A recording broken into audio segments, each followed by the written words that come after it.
Yes? Anybody have any questions right off the bat?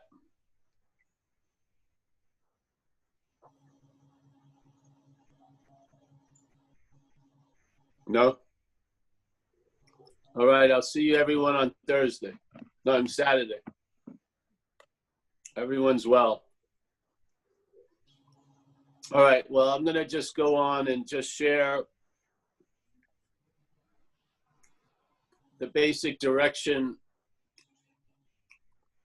of the talk. Now, the message is something else. The message is you are what you're looking for, basically. And then you can't leave it at that because the you is sort of a false reference. So if we were what we were looking for, then it would be clear and easy. If the looking for it stopped, we would find out ourselves, basically. But the dilemma is the you that's looking for it is not you to begin with. Yeah.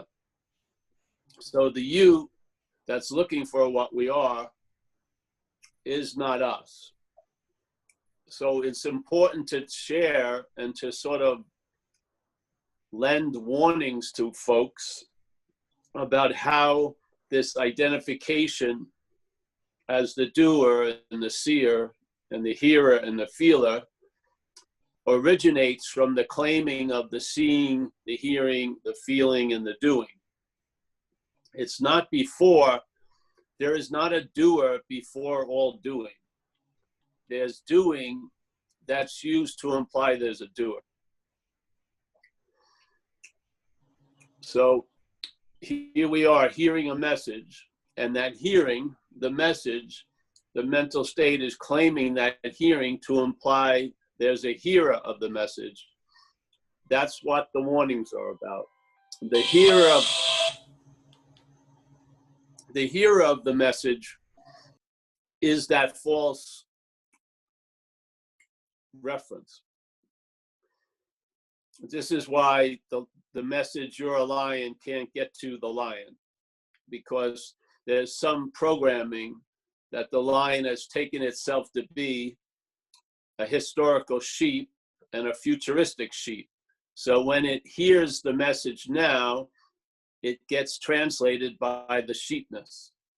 And so it can only get to the level of, I can become like a lion, because the sheep identity or the sheep reference isn't in dispute. So basically, the sheep just accepts the idea of being a lion as something that it may or may not want to move towards. And that if it practiced hard enough, or if it worked hard enough, or if it purified itself long and hard enough, it could become like a lion. So the message that you're a lion doesn't work. It doesn't get through to the lion usually. The message that you're not a body doesn't work when it's heard as a body. When the body reference hears the message, or claims to be the hearer of the message, that it's not a body, that wanting not to be a body, or to recognize it's not a body, is from a body. Yeah. So the body reference reigns supreme. So when you want to talk about we're in this dreaming, and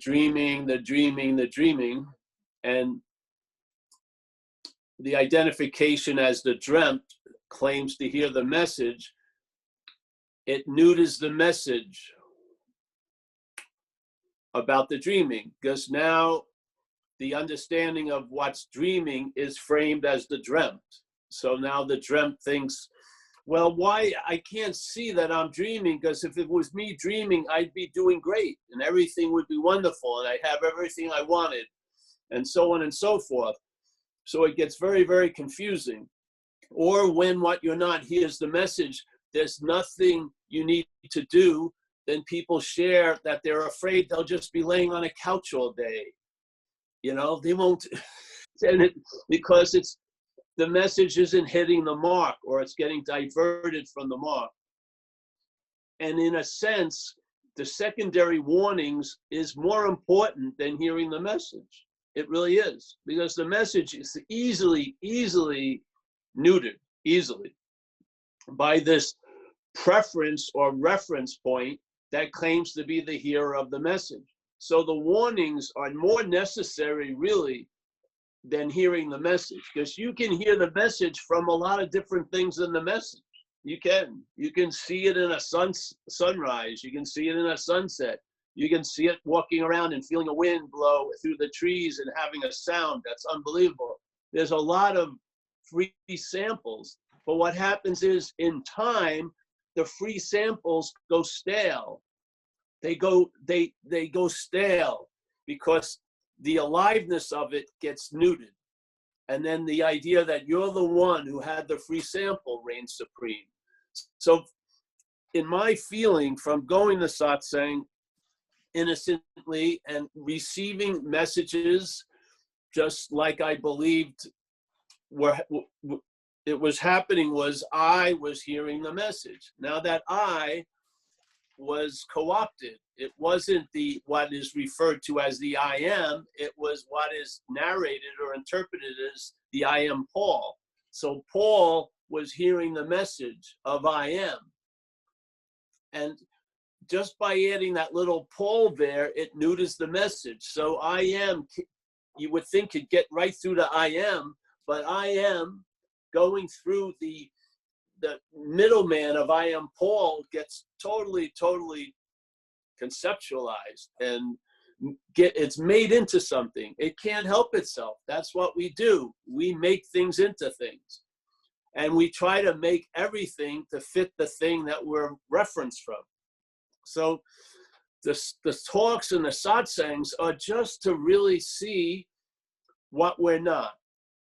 And then to see the activities of what we're not, and really to see the activities of what we're not in relation to the message. And because then there's a clear understanding why you're never going to get it. First of all, that which is trying to get it can't, and there's nothing to get. So when people hear the message, there's nothing to do from what you are, that's absolutely true. But when they hear it from what they're not, it's very freaking confusing because they're doing shit all day. Yeah. So what did they try to do? Well, I'm not going to do anything. But there's breathing and there's thinking and all this stuff is going on. There's lots of doing all the time. So it's confusing. And the confusion doesn't come from the message. It comes from how the message is heard. The message is very clear. It's a negation of an assumption that's been taken to be a fact. Really. So we believe things are going the way where they are. We believe there's subject object. We believe there's a real world. We believe the real world is predicated on separation. That there's something real called time, and obviously there's something real called space, and so on and so forth. All non-duality does isn't replacing that. It's using that to negate. So by negating it, by negating what's not so, then the what's so becomes obvious. It's not like you negate what's not so and then you have to affirm what's so. You don't. What's so is what's so. There's no need to affirm it. Yeah. There's a need for a negation of what isn't so. That's basically my feeling. So there's a negation of what isn't so, and there's no need to affirm because you are the life affirming that. Yeah. And so, oh yeah. What's super clear from what you are is very confusing when what you're not hears it. It just is. And so a lot of the description in non-duality is basically a description from what we are. So when they say there's nothing that's needed to do, everything you do is a da-da-da-da-da-da-da-da, it's totally clear from there. But when it's heard from what you're not, it just makes a huge amount of confusion, yeah, to me. And that's why I feel,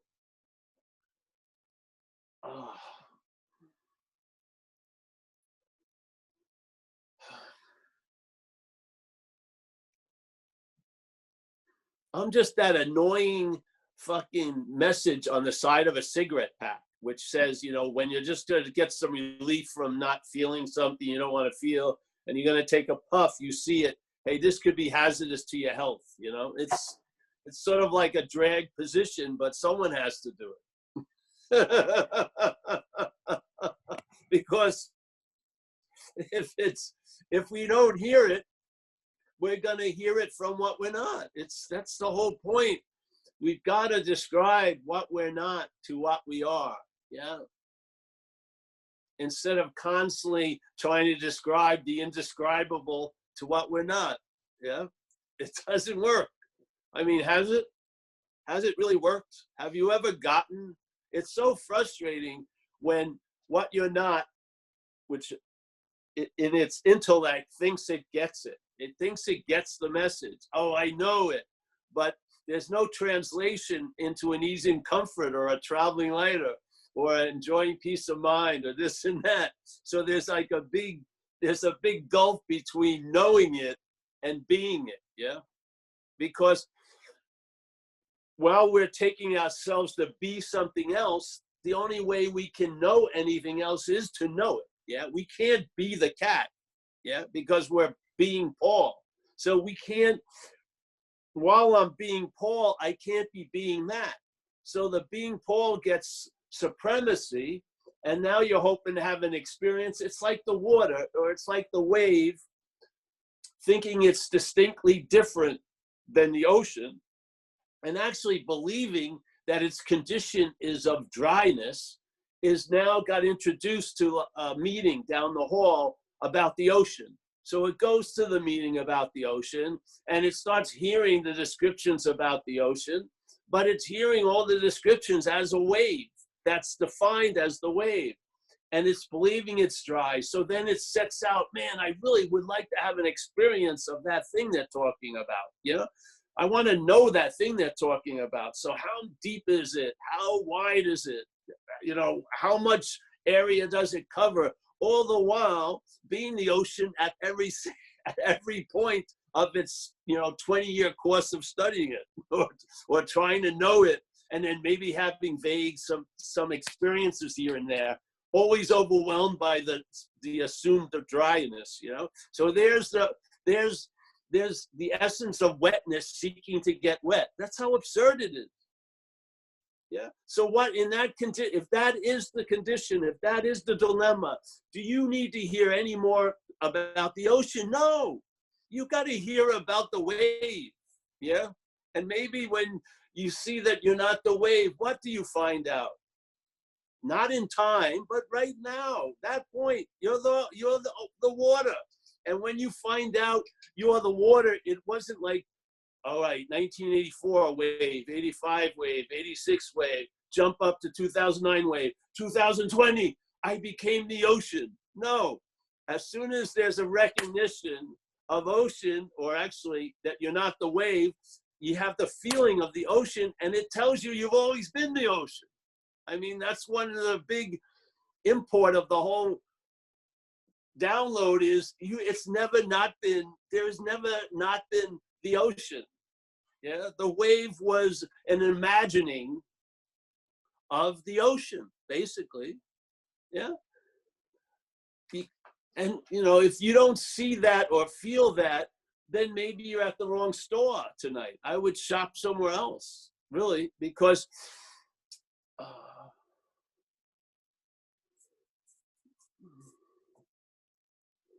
this is sort of like, these are like the last spiritual shoes you're going to put on, in a way. Yeah, you're going to put on the shoes, and all right, I want the Huang Po version, all right, and in a size 11. Okay, here it comes. You can't use the Buddha to seek the Buddha.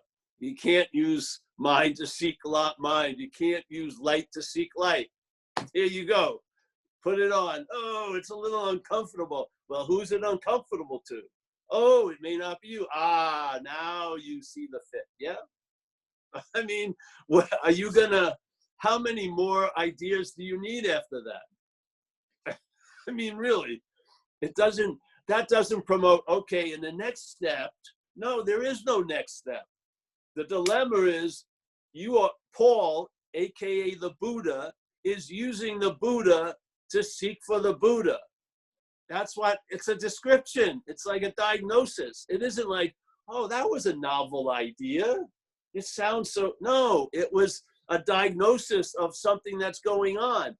We may be in the act of using the Buddha, which we are, to seek for the Buddha. Yeah. And we may be, you can use another terminology. We may be actually mind using itself to find itself, or light trying to shine a light on light. Now,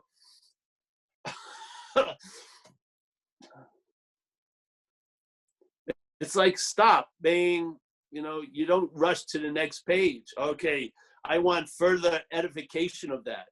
There's no further edification.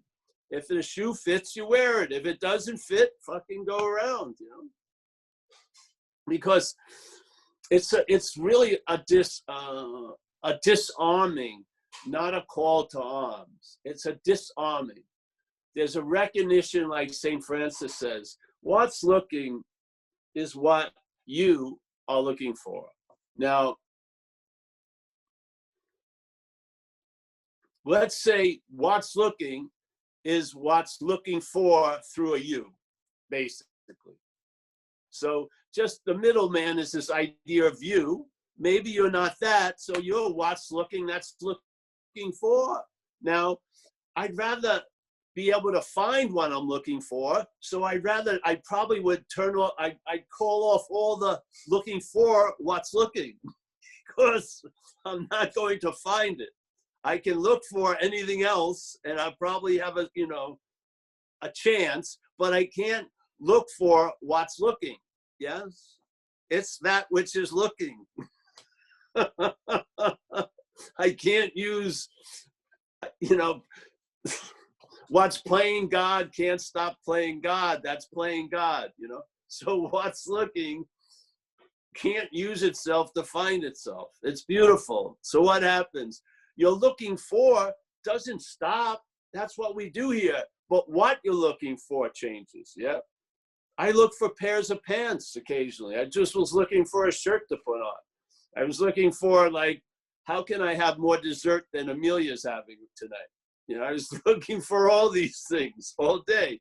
And a lot of them I've been successful at until she just walked in the room.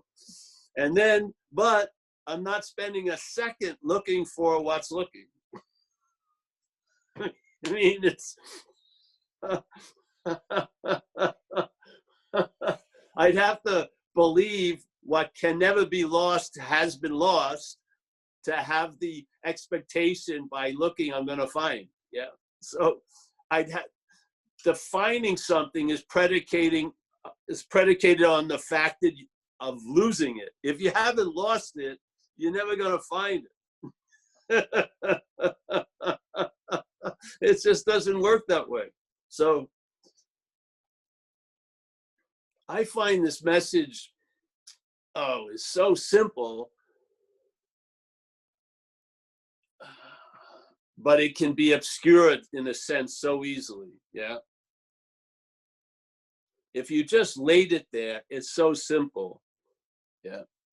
Yet, in this act of being identified as what we're not, that's more than enough to cloud the whole situation, yeah? Seemingly. It can't, but it will appear to have, yeah?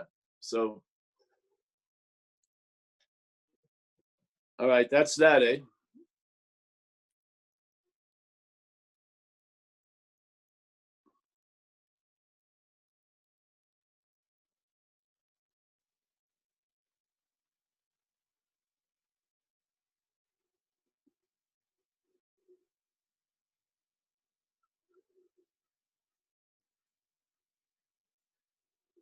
Hey Mike, are you there?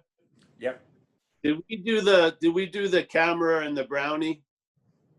Not for a while, I don't think. Did we do it on Zoom at any time? No. Did we do the hand and the glove? I don't think so. I like the hand and the glove too. I was thinking I was going to do that today. like 1 second ago.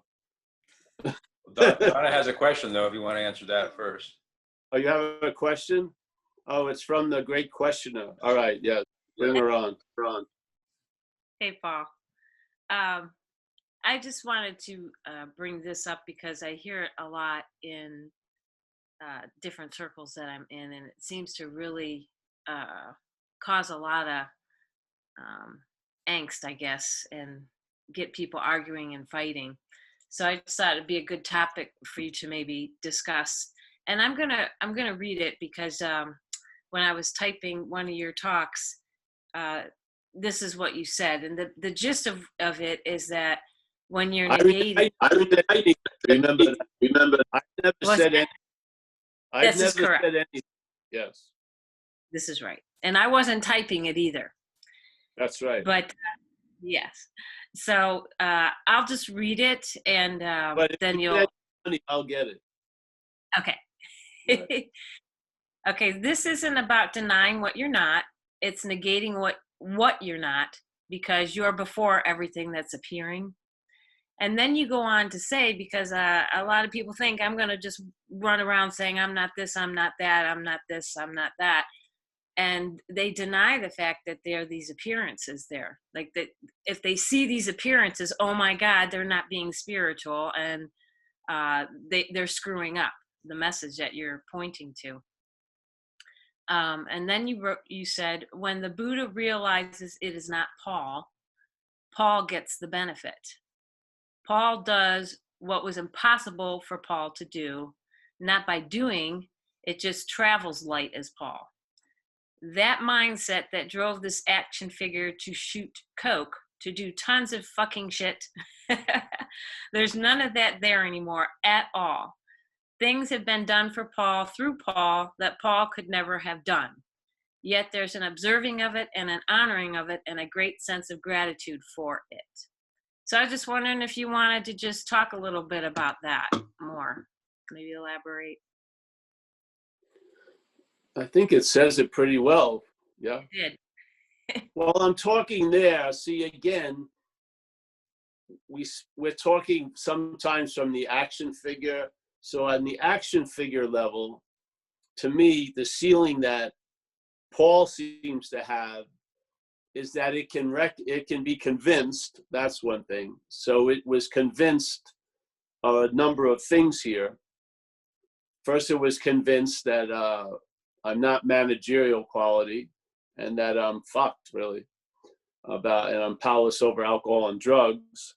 And then it was convinced about the negation of non-duality, basically. And I don't mean in a mental convincing, I mean somewhere else that doesn't have an opposite of being unconvinced. Yes? So it's sort of like, it's not like an opening and a closing. It was just convinced, and that was that. Yeah? Yeah. Now, that action figure, recognizing that something, really nothing, is doing for it what it or no other human power could do for it, it has some, let's say, multiple choice predilections. And one of them is to honor and to feel like an incredible sense of gratitude for the lightness that it's experiencing or traveling as. Yeah. And a humility, realizing it had nothing to do with it. And I mean, literally. And that nothing to do with it has carried throughout my life for a long time now. When I first was in recovery, I could feel something move through, and I recognize it when other people are helping alcoholics. They're not saying what's coming through them. It's sort of like something is using them to speak to someone else or about something to others. Yeah. And I put myself in a position, or life did, that I had the chance to lead groups, workshops in recovery. And I mean, I went there for about 16 years, every Monday night. And in all those Monday nights, I was going through a lot of different conditions an action figure would go through, such as my fairy princess just broke up with me right before the meeting, or I was still waiting to hear if I had AIDS or not, or I had no money, or I had a terrible sinus infection. And my head believed that it had a huge role in whatever happened. So it figured, hey, I'm not feeling well, so maybe I shouldn't even show up for this talk. But I just showed up. And over time, by observation and expression, I realized something came through that had no, what I thought were my requirements had no hold on it. In other words, it didn't really give a shit about my physical, mental, emotional, circumstantial condition. It just wanted to express whatever it is. And basically, it became obvious I had nothing to do with it, not as some kind of jargon I tried to live up to, but as it was like framing something that had already happened. It was so clear. And it's followed me through even into these talks. Yeah, that's why I jokingly just said, I've never said anything. I haven't. Yeah, this is like an awake blackout for me. I'm wide awake, but I'm not, we don't have like a get ready room before these Zooms, I don't, I don't get ready, get set, go room. I just show up because it's been proven that it has really nothing to do with me. That's the good news. Yeah. And so, yeah. So I don't know what you was talking about, but yeah, that's where it went with me. So the messenger is not the message. Yes, he is absolutely, but he's not a special brand of something. He's just being used. Yeah. And this is what causes confusion, because I remember a guy who I've done stuff with, he sent me this email about a famous Tibetan teacher who was world renowned for being enlightened and everything like that, whatever, yeah? And had many, many followers and temples. And then he went into dementia as the body. And a lot of his people that had followed him were very perplexed because they thought he was enlightened as the body, yeah? And now the body didn't even remember its name, didn't even know where the fucking bathroom was, yeah? Yes? So the body was expressing one thing at one time, and now it's expressing something at another time. The prior, or at all times, everlasting condition had never changed. It did not become the body, and it wasn't unbecome when the body changed. Yeah, the message, the enlightenment, whatever was coming through. That's all. That's all it is. It has no residence. It's not in any specific location. Yeah. Yeah. So this has become so obvious to me. And I hate when things start boiling down to, let's talk about the messenger. There's nothing to talk about, really. People believe that, oh, my girl Amelia was talking to me today about, because people call me and she can hear them talking, and it's like they think I have there's no feelings. there's an unhuman, stabilized human, and it's not the case. What happens is it's just not taken seriously. Yeah, that's all it is, and that's the traveling later. Yeah, it doesn't mean everything goes great for the action figure. There's just been a great loss of interest in it. That's all. Yeah, that's the freedom. The freedom isn't liberation. The freedom is from the need to be liberated. That's the freedom. The freedom is from the need to be liberated. What you're not is in constant need of being liberated. It is. Yeah. What you are is what's so before any act of liberation. It's ridiculous. Yeah. So it's again, just like, hold on one second. It's just like the message of putting the cart before the horse. sometimes, let's say, if you take the messenger, yeah, that's putting the cart before the horse, yeah. The cart's not going anywhere unless the horse moves it, yeah. If you see clearly, it's the horse in front of the cart, yeah. It's the message coming through the messenger. It isn't the messenger being the embodiment of the message. It's not that way, in my sense, anyway. Yeah, yeah. And Yeah, sometimes, I think the point too was that a lot of people want to deny that there's, you talk about you're the hose and the water being the message coming through, is that it's the belief that you deny the hose, basically, that the hose isn't there at all in the appearances, and that it's just the message, or it's just I consciousness. know, yes, but see, usually that's the hose trying to deny the hose. Right. Yes. That's the dilemma. So the body always finds it impossible to get out of the body. From what you are never in a body, basically. Yeah. One is perplexed with trying all these ways of trying to get out of itself. The other view is you were never in it. I would take the latter. Mm-hmm. Yeah. There's no opposite. See, when you are in, there's a drive to get out. Yeah. Yes. That's like duality in a way. In, out, in, out. But when you see you were never in, so there's no need to get out, that breaks the chain of duality. Prior in this isn't in a dualistic expression. It just is. There isn't an ain't there. Yeah. It's in manifestation. There seems to be, the way we interpret it, a duality. So there's in, and you really believe you're in, so then you want to get out, yeah? But when you get out, it's another kind of in, yeah? And so on and so forth. It's like a slinky. The one movement pulls the other movement, pulls the other movement, pulls the other movement. It's on and on. So the real dilemma is in and out. It isn't in with the freedom of out. It's in and out is the dilemma, yeah? It's subject-object is the dilemma. So there's not just a denial of the object, it's subject-object. Right. So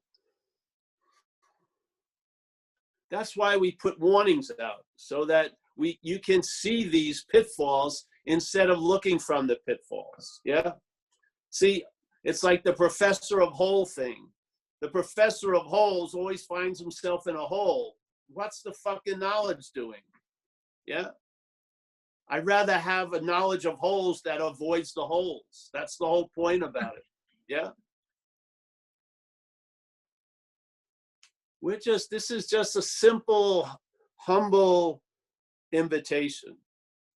Yeah. It's just the way that made sense from where I'm sitting. And you know what's beautiful?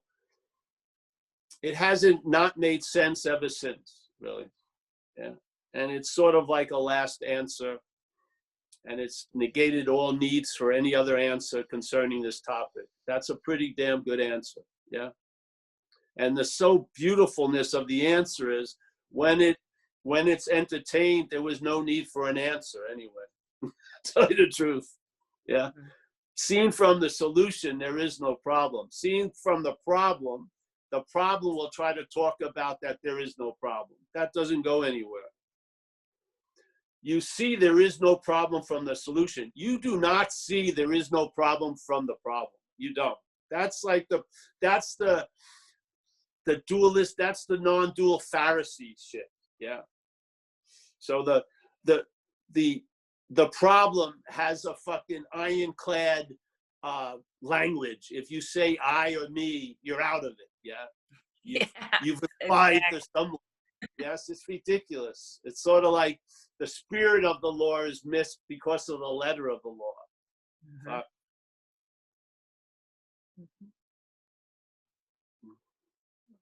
You tell me, does something arise before you can see it, that takes seemingly a place or a reference point, and from there, everything is given meaning, and from there, everything is interpreted, and from there is an imaginary mechanism.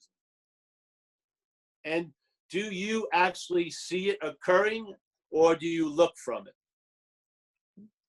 Look from Most of the time, the heist has already occurred. You're now looking from it. Yeah. At that point, the knowledge about the heist doesn't do much good. Right. But at that exact moment in time, there is an aspect of us which is not of time that sees. It sees. It sees. It can see selfing. It can see it. It can see what happens with the selfing. It can see there's only verbs, and then a weird verb implies that there's a noun. That's what it sees. It sees self as an activity. That's why we call it selfing. There is no noun. There's no need to get out of the noun of self. There's just loss of interest in selfing. That's what it is, really. Yeah. And how do you lose interest in selfing? It's not about you, really. That's as simple as that. If I have Stanley's narration going through me, I would have turned it off a minute ago. Yeah. If it's called Paul and I'm identified as Paul, I've been listening to it for 60 years. What's the difference? Is the narrative that different? No, it's basically the same base narrative. It's the sense of the identification about the central character. Yeah. And the central character can't lose interest in the central character. That's more interest in the central character. Yeah. So these are the warnings. We give warnings so that there can be a seeing from it. Not a finding out after months of shit, but seeing it before it's even hatched. Yeah. And if you catch it a few times, you've seen the whole thing. It's just mechanical. It only has a few moves, really. It doesn't have an infinite amount of mystical, meandering ways of, no, it doesn't. It's very, very mechanical. You can see it. Yeah. You can see it. You can see the activity. And then let the chips fall where they may. Yeah. And you'll recognize there is always going to be a movement from this, but you're not aligned with that movement anymore because this knows only that. This does not sit and receive. It gets a message and it tries to act. Yeah. It's driven, driven, driven, driven, driven. Yeah. There is no turn off. It doesn't even idle. It's always running. That time is always pushing you to the next big moment or a better moment or this or that. You're constant. You can't rest anywhere. The rest isn't here. The rest is of the of. It brings rest to that which is unrestful. It doesn't, that which is unease, that which is anxious doesn't become unanxious. There's a peace that comes before it. That's where the soothing occurs. The soothing comes from the peace before the anxiety, not applications of shit on the anxiety. That's another form of slavery. The peace is the ease and comfort doesn't come from that thing that's uncomfortable and at unease, learning how to be easy and comfortable. It comes from the of. Yeah. The lightness isn't produced by Paul, it's expressed through Paul. That's how it goes. If you have B before A, the alphabet's gonna be weird. Yeah.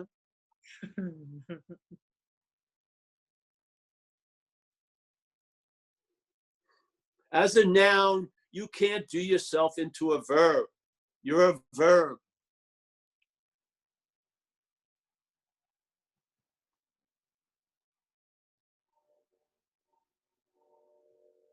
You're not a being, you're a being. Yeah. It isn't like you're the big the bee. It's being. Yeah.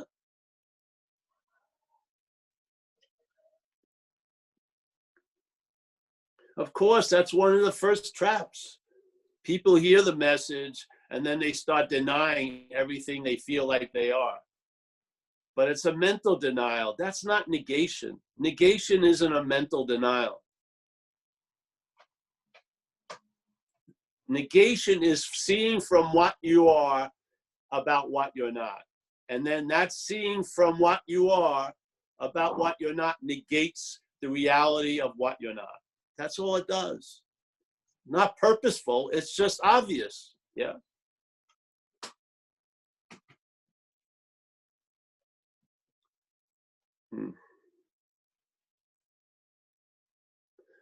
You know, there's like, let's say you can chant neti neti, not this, not that. That's never happened with me. It was just seeing what I'm not. It wasn't a chanting, I'm not that. When I used to chant, I'm not a body, it was from the body. It didn't go anywhere. I'm not walking around going neti neti all day, not this, not that. There's just been a seeing of the unreality of this, of what's appearing. So then the supremacy of what's not real has been moved behind what's real. So the horse of reality is now before the cart, instead of the cart acting like it's the horsing all day. Yeah. It's just a simple little switch. And when the switch occurs, it never needed to happen because there was never the cart before the horse. There's never been the cart before the horse. The body isn't being. There's being, and there's a body appear. The idea of a body appears in being, but there is not the body being. The body isn't the source. The body isn't the beginning, nor is it the end. Yeah? It's just that kind of correction. And when it's corrected in one way, then it starts correcting all the ways, and it becomes a seamless thing. You don't have to do anything. You're just a vehicle of seeing. And then you see, and the dominoes hit each other and they go off. Yeah.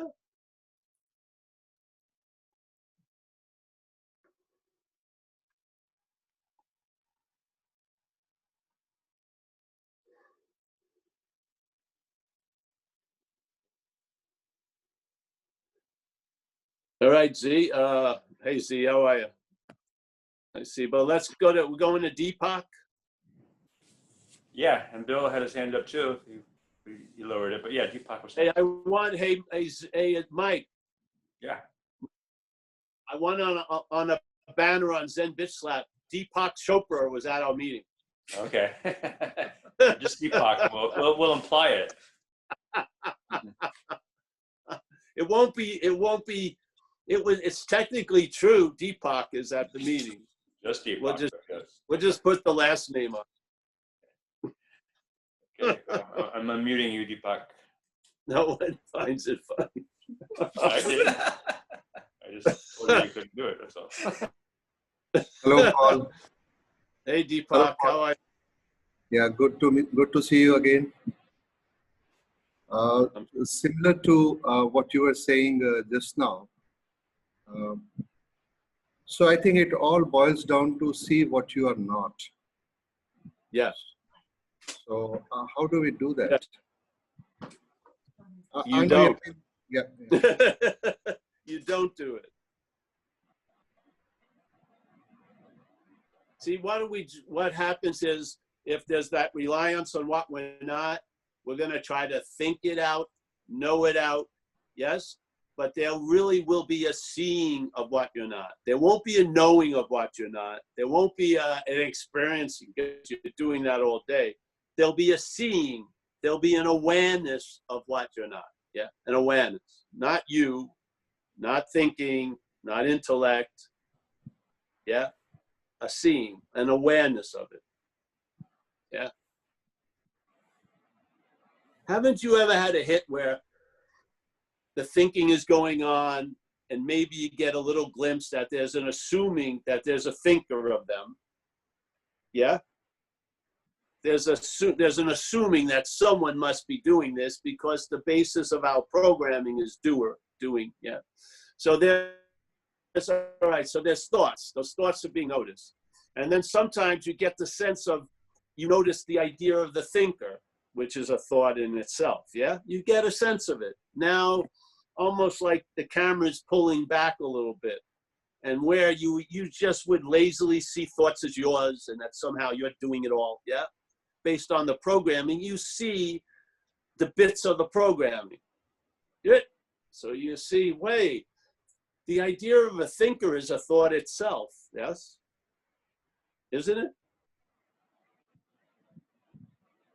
You don't arrive at the thinker. It's a thought that you're the thinker. Yeah?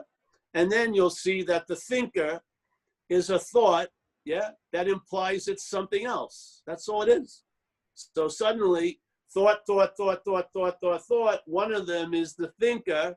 When it raises its little fucking noun head, and then suddenly it presupposes itself all the thoughts, and it says, I'm doing all these thoughts. I'm the thinker, yeah? You can see that. It's obvious. Okay, then it goes back a little more. Oh, wait a minute. That same little move is happening with feelings. There's all these feelings being generated all day.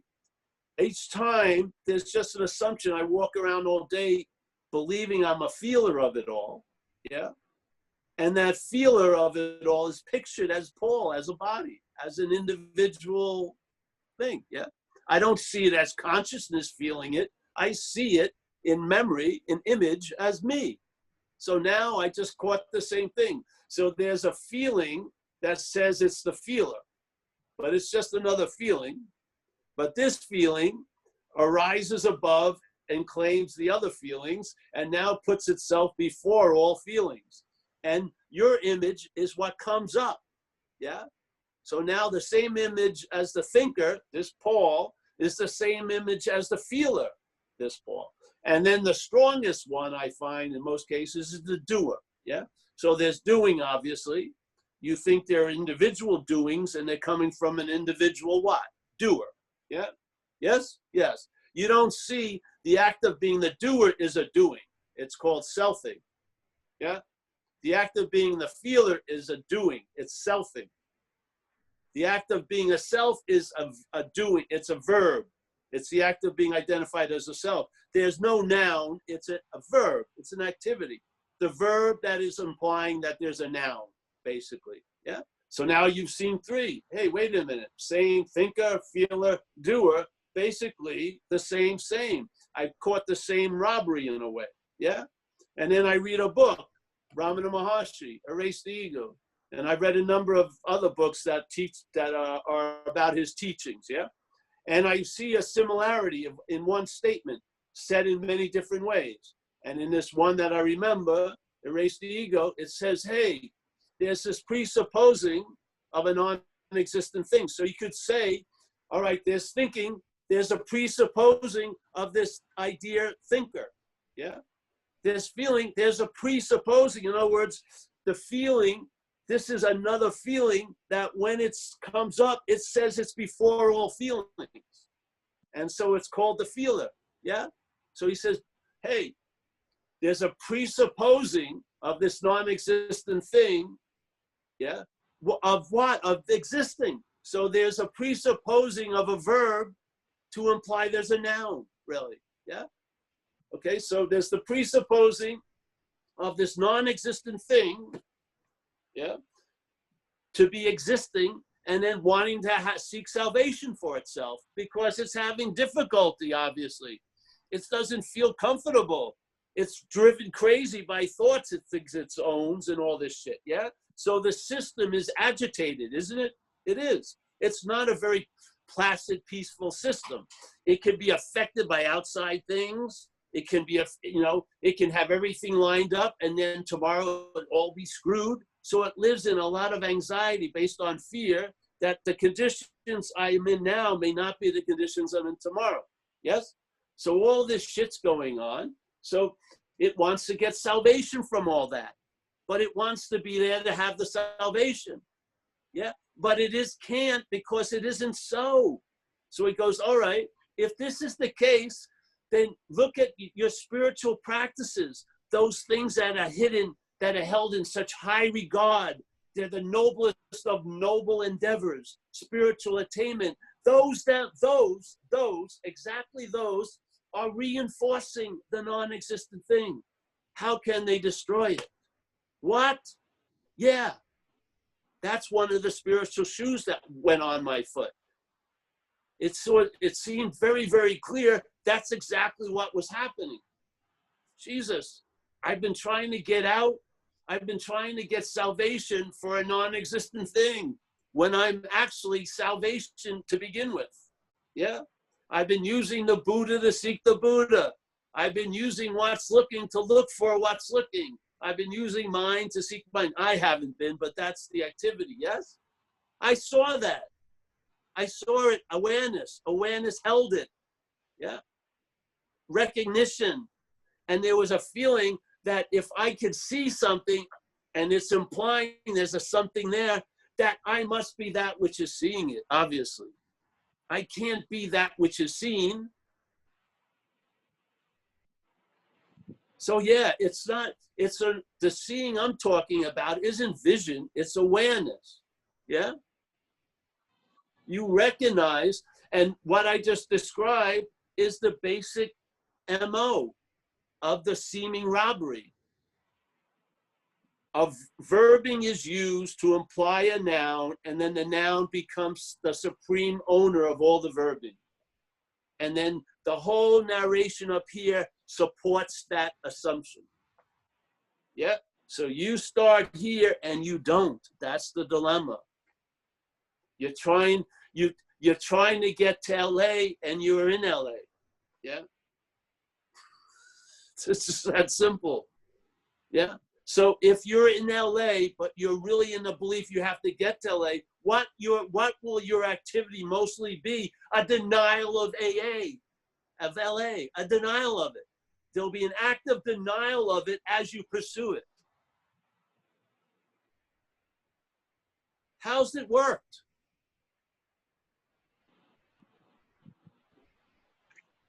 The things that come about by spiritual acquiring could produce more concern of losing than sometimes money and shit like that.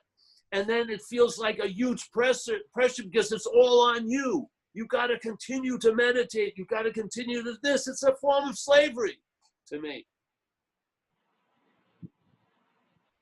This is the easiest softer way because there's no way around it.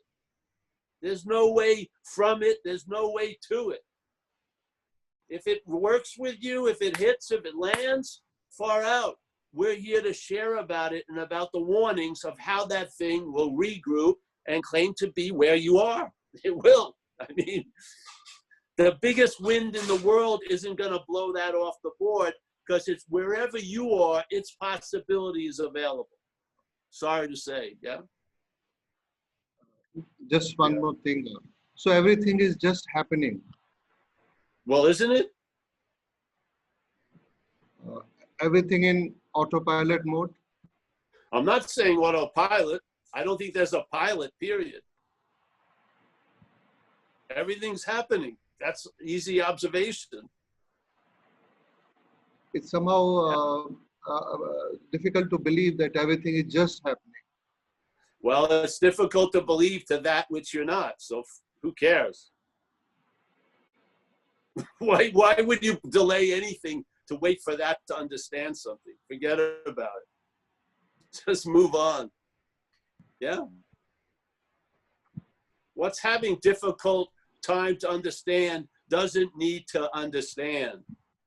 You don't need it as your little traveling partner. You don't. Yeah. Don't worry. It has nothing else. It'll run after you. After it throws its little tantrum, it'll still follow you. Don't worry.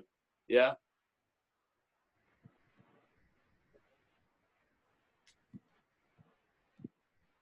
It's incredibly difficult to what you're not. It is. It's impossible. I wouldn't waste another second trying to convince that which can't be convinced. It doesn't go anywhere. Just, you are at the same moment, you are that which is seeing. You are. You're appearing in time as Deepak, but in timelessness, you always are what's seeing. Yeah. Yes. I would say one is way, way prior to the other. And one can wield so much more influence than the other. Seriously. Yeah. But most of the head speaks from the other. And then it says it's super difficult and shit like that, and da da da da da da da da da. And it just keeps trying to add mileage and requirements between what you are and what you're not, and what you are, really. So, yeah.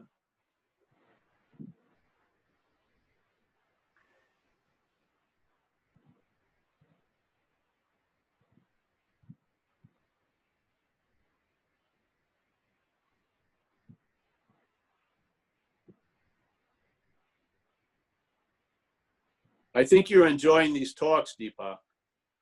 Very much. Very much. There you go. Just keep tuning in then. Thank you. Yeah. I'm Thank enjoying you. I thank you for being here. Yes. Thank you. Yeah. I'm having fondness for these little squares.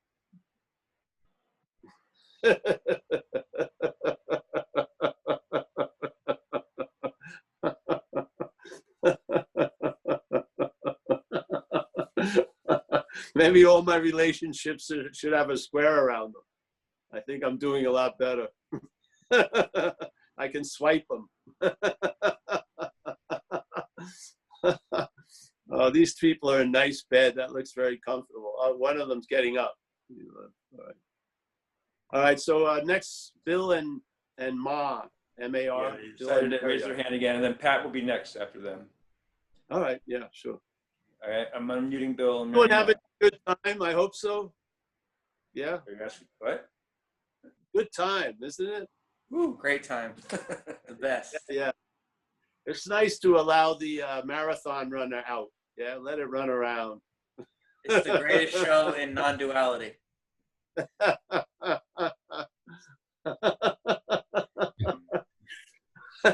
Aren't you tired being stuffed up in that closet? Yada da da da da da da da. Can somebody make me a key? There's no key on the door. It's the gateless gate.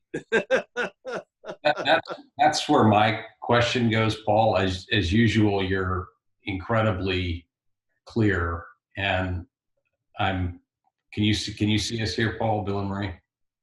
I saw you before. I'm going to catch. Oh, here you are. Yes. How are you? I'm good. Nice to see you. Paul. It's good to see you. You're in fine form as usual. I'm really grateful for the clarity in the way you point. As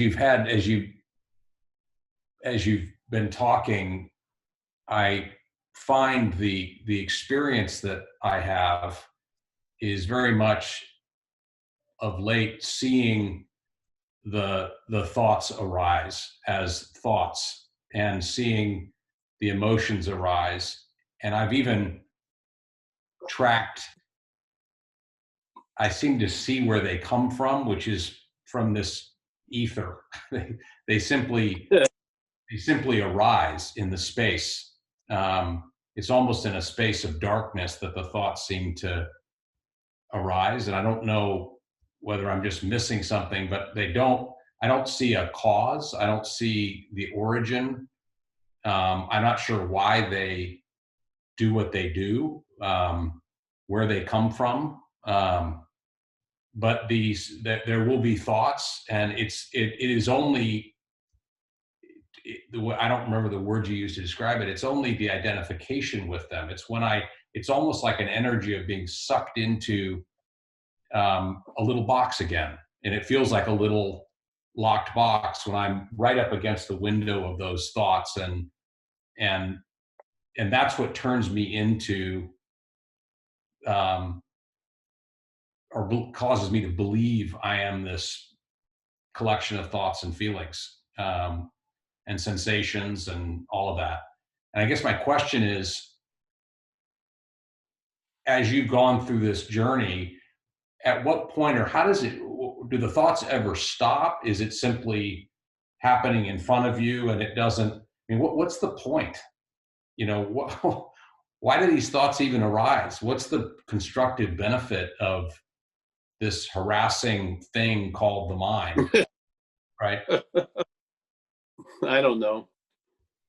What did it, the funny, what you said there is, the thoughts have meaning because of you. You don't come to believe. You're giving the thoughts the meaning they have. Yeah. They're not giving you a meaning. Yes? Thoughts are empty. There's only no thing going on here. The thoughts don't have any nature.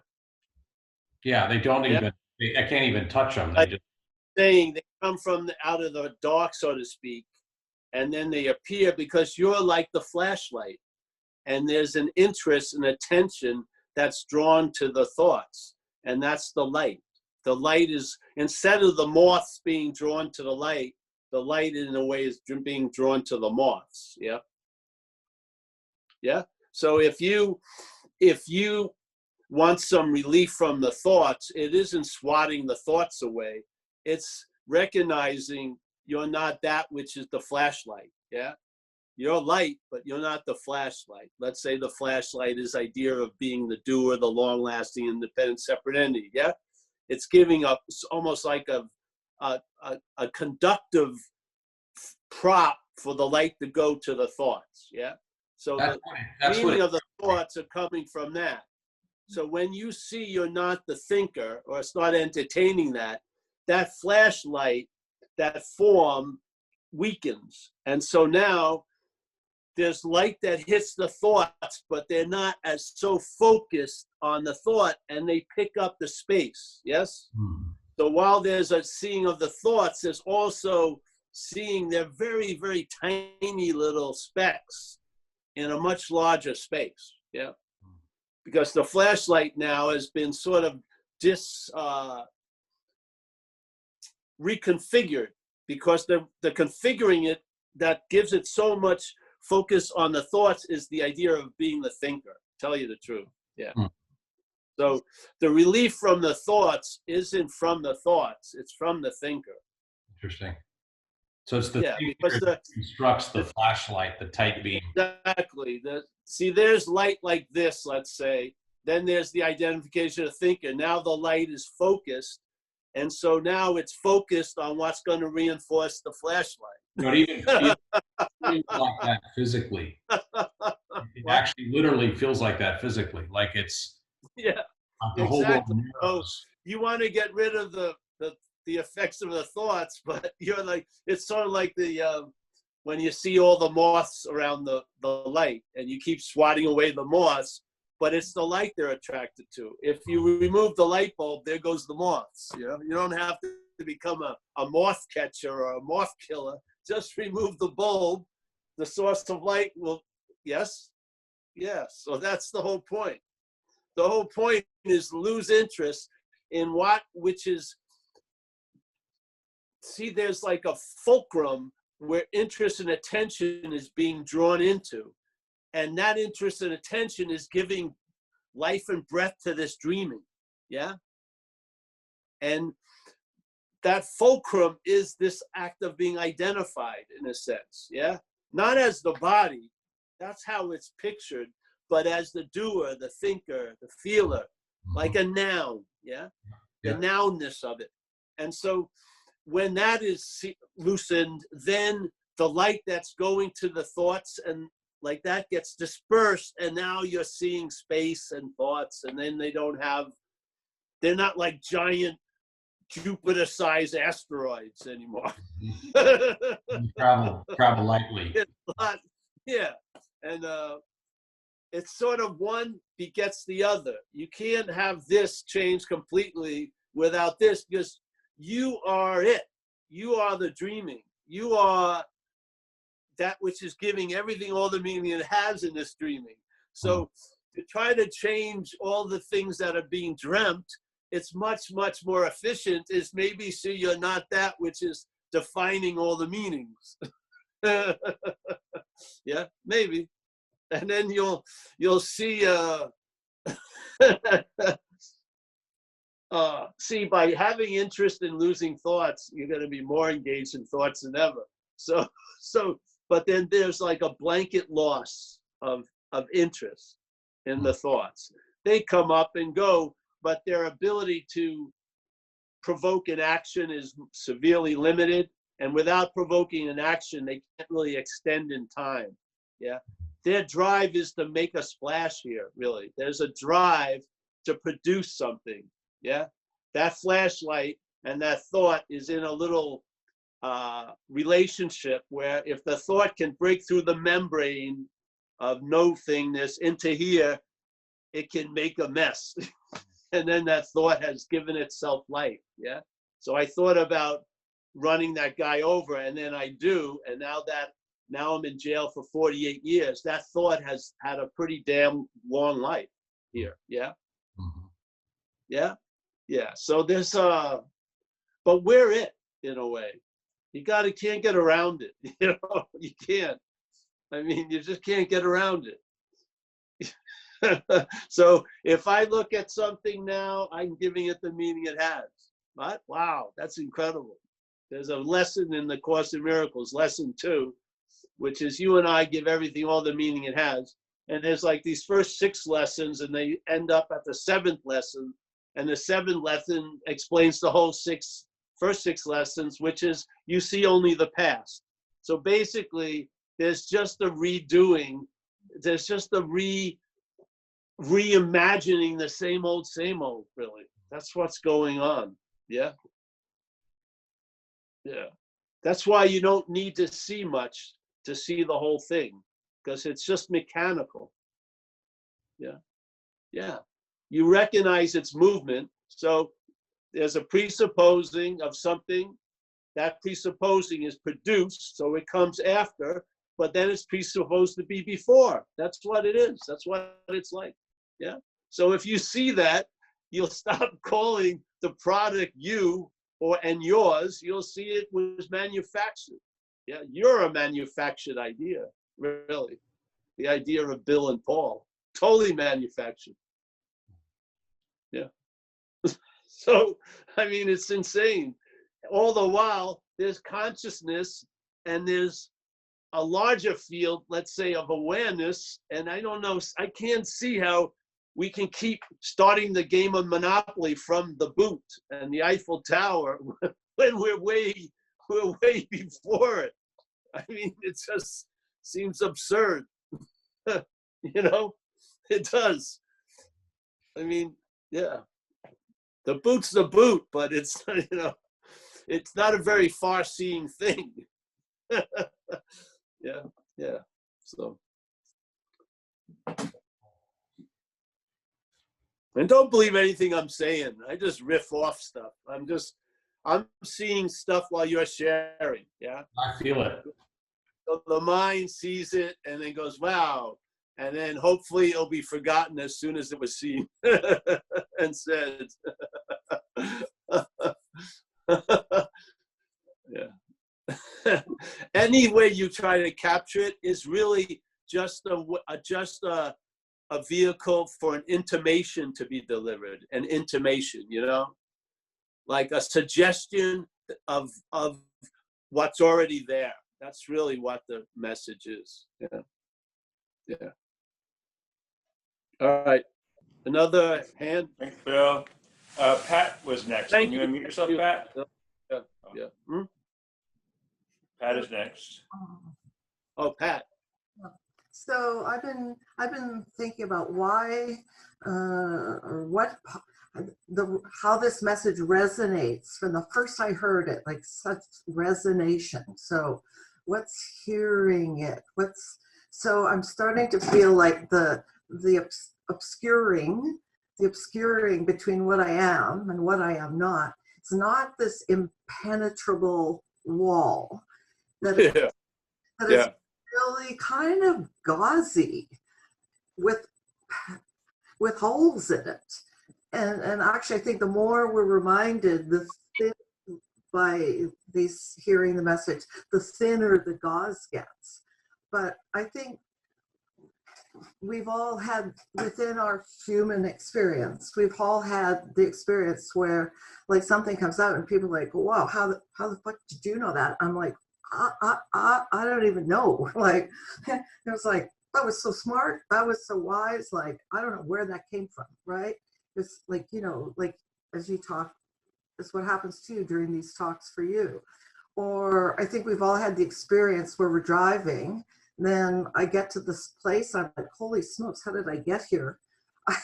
I haven't had a lot, actually. been aware of being a driver. There was just driving happening, and now suddenly I'm there. I'm like, holy smokes, right? Or, you know, I think even our English language reinforces these little moments where, for example, I know we used to like surfing, where people say, wow, when I go surfing, I just lose myself. I'm just losing myself in the activity. And I can say, oh, I just love dancing. When I'm dancing, I just lose myself in that. Like, we lose the self in those moments, right? So like, thank God for those moments. So we're just, you know, the process of selfing and the burden and the heaviness would just be freaking unbearably heavy.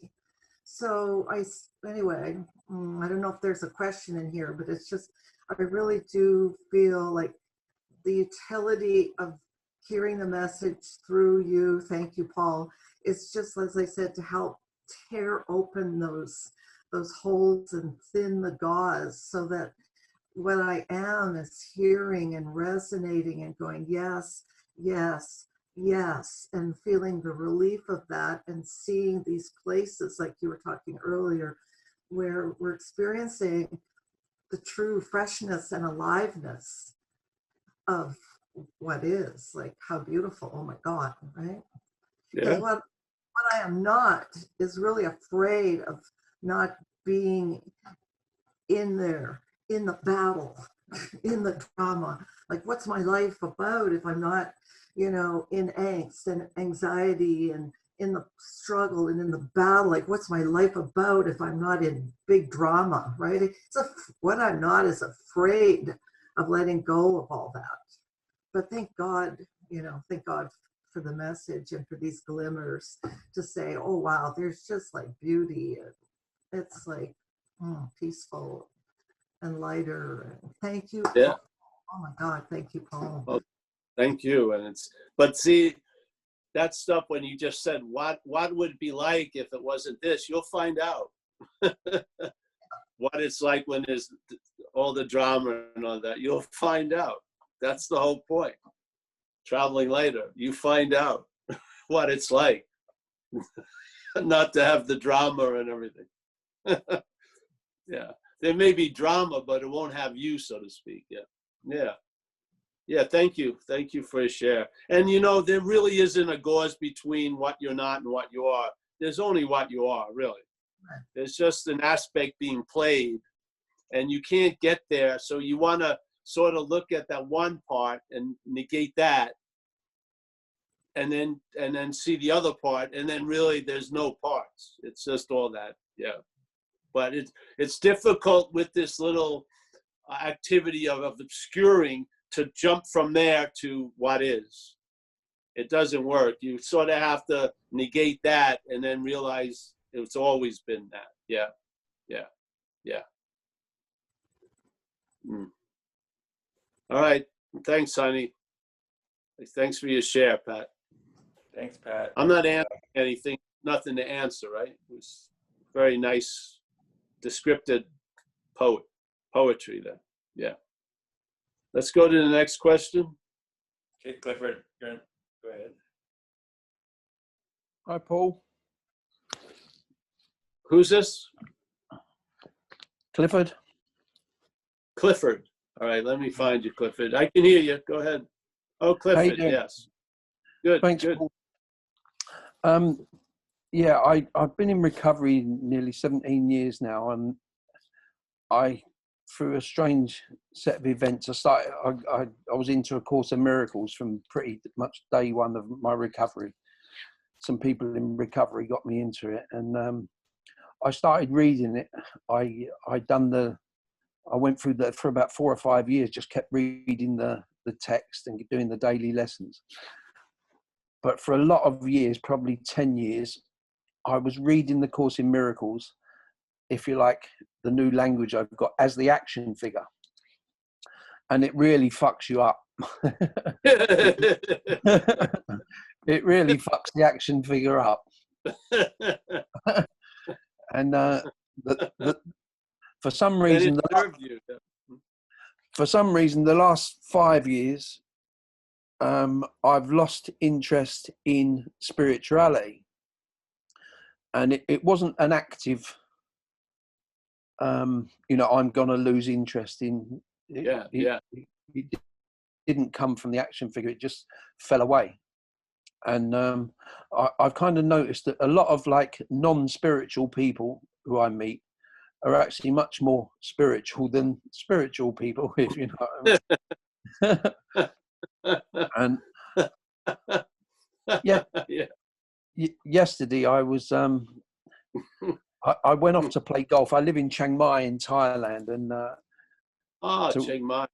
Yeah, and so the golf course has been shut for 8 weeks, and there's this old American guy called Larry who I normally meet there, and we have a chat, and he doesn't do spirituality and stuff, and the action figure Clifford comes up and judges him, and I'm losing interest in spirituality, but he's not allowed to.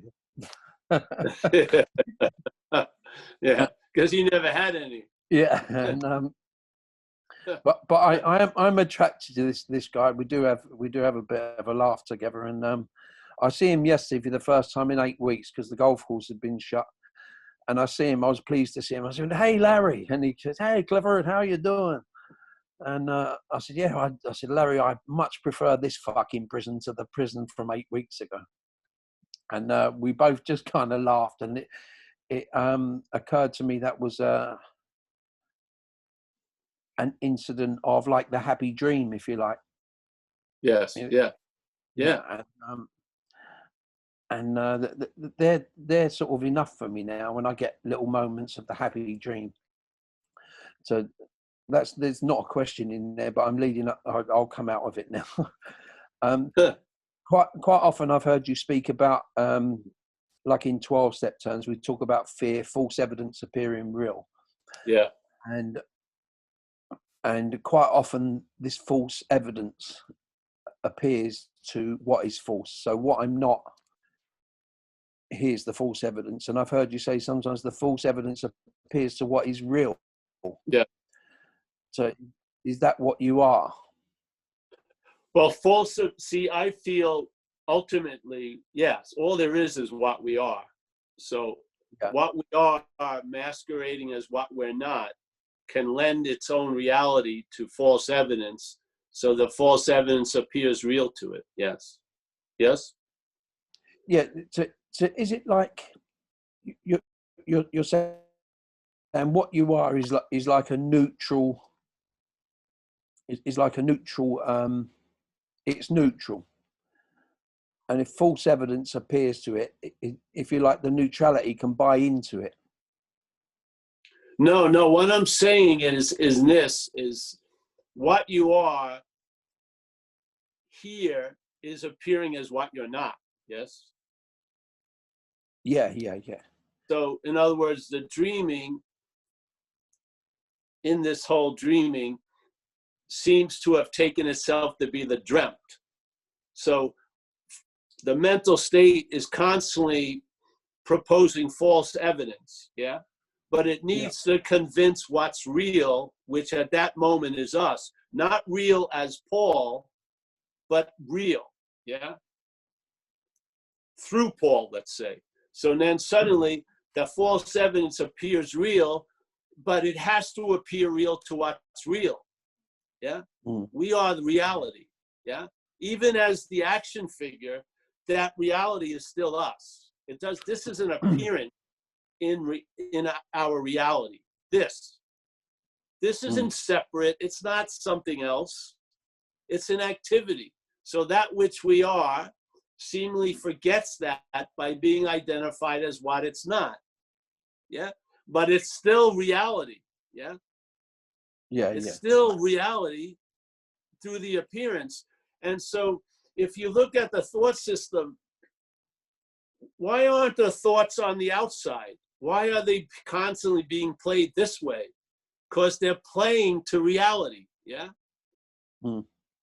And in a way, reality identified as the body will take false evidence to appear real, because it's already taken the false evidence of the body to be itself, seemingly appearing. Yes.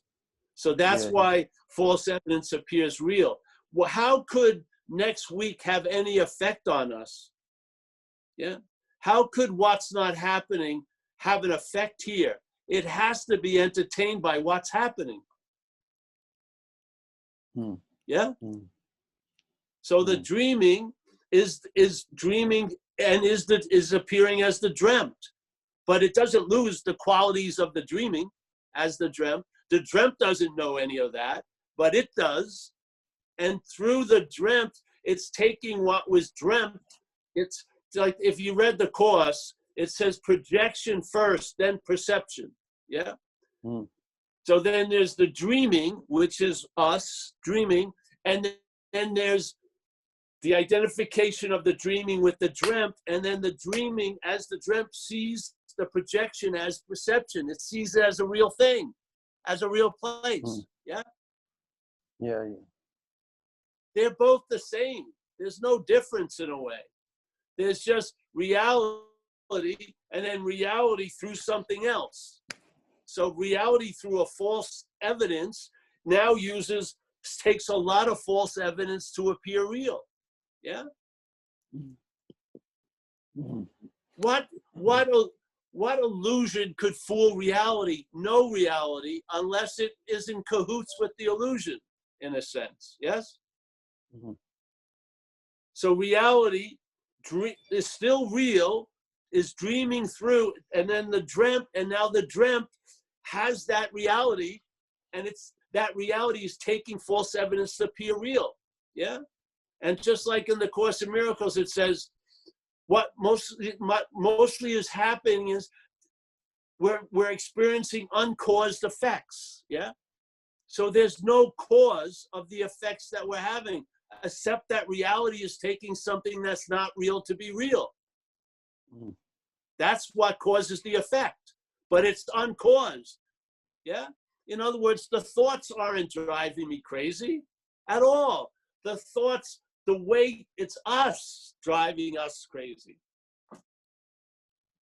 Yeah. So if you lose interest in the dreamt, if you lose interest in the dreamt, and then the interest goes into more of the dreaming, then you see this place as a projection, not through perception. You don't rely on perception anymore as the evidence of what's real and what's not real. You know it's dreaming. You have a deep sense of it. Yeah. And so now there's a discriminating factor that you see false evidence as false evidence. Yeah. Yeah, it's the seeing of it, isn't it? It's the seeing. And that's the happy dream. And then hopefully sooner or later you recognize that this is the original false evidence in a way, that I'm the seer, the thinker, the feeler, the taste, the toucher. So first you get relief from the dreaming, and then you really get relief from the dreamt. Yeah. Yeah.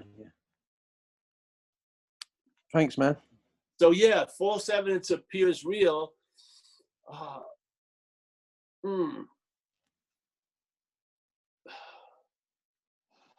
This is why we're miracle workers. We're miracle workers. We, in this apparition, in this appearance, can make shit out of nothing. You know, Labradors aren't ruining their night by thinking about next week. They're not. Yeah. They're just Labradoring. Yeah. But people seemingly can really produce exquisite suffering out of what's not happening. The only thing that could give meaning to what's not happening is what's happening. Yeah. Yes. Mm. This is the recognition. There isn't an obscuring agent and the truth. There's just that. Yeah. Mm. And there's a dreaming going on, and it can be seen more from the dreaming than the dreamt in a way. And one would produce a traveling lighter, and the other produces a traveling heavy. Yeah. Mm. Yeah. Yeah. And so a lot of us are in the stage of traveling lighter. So that dream it's a happy dream. Doesn't mean everything goes great. It's a happy dream. Yeah. That wasn't produced or achieved or acquired. It was revealed in a way. Certain shit was seen through, and now you see anew. Yeah. Yeah. The Just obscuring become agent, Labradors. the obscuring agent has no ability to obscure without us being in cahoots with it, really. There's no illusion that could fool reality. None. How could it? Yeah. We're reality masquerading here. What the hell's the obscuring agent isn't seeing, that's for sure. The obscuring agent isn't what's hearing, it's not what's seeing, it's not what's feeling, it's not what's tasting. That which is seen can't be seen, what hearing can't be heard. Yeah, that's here. I mean, it's here. And then there's an activity that's going on. And so a lot of the attention and interest goes through that little flashlight, and then the interest and attention goes to things. Yeah. Yeah, goes to thoughts, goes to feelings, goes to things, goes to that, goes to that. Believe, the whole thing. It's a trip. You don't argue with it. I mean, you just, I would put all my money on awareness. I would. Just the seeing in my own whatever. There's nothing behind the scene. Yeah. There's no seer. There's just seeing. There's just awareness before all the other befores. Yeah.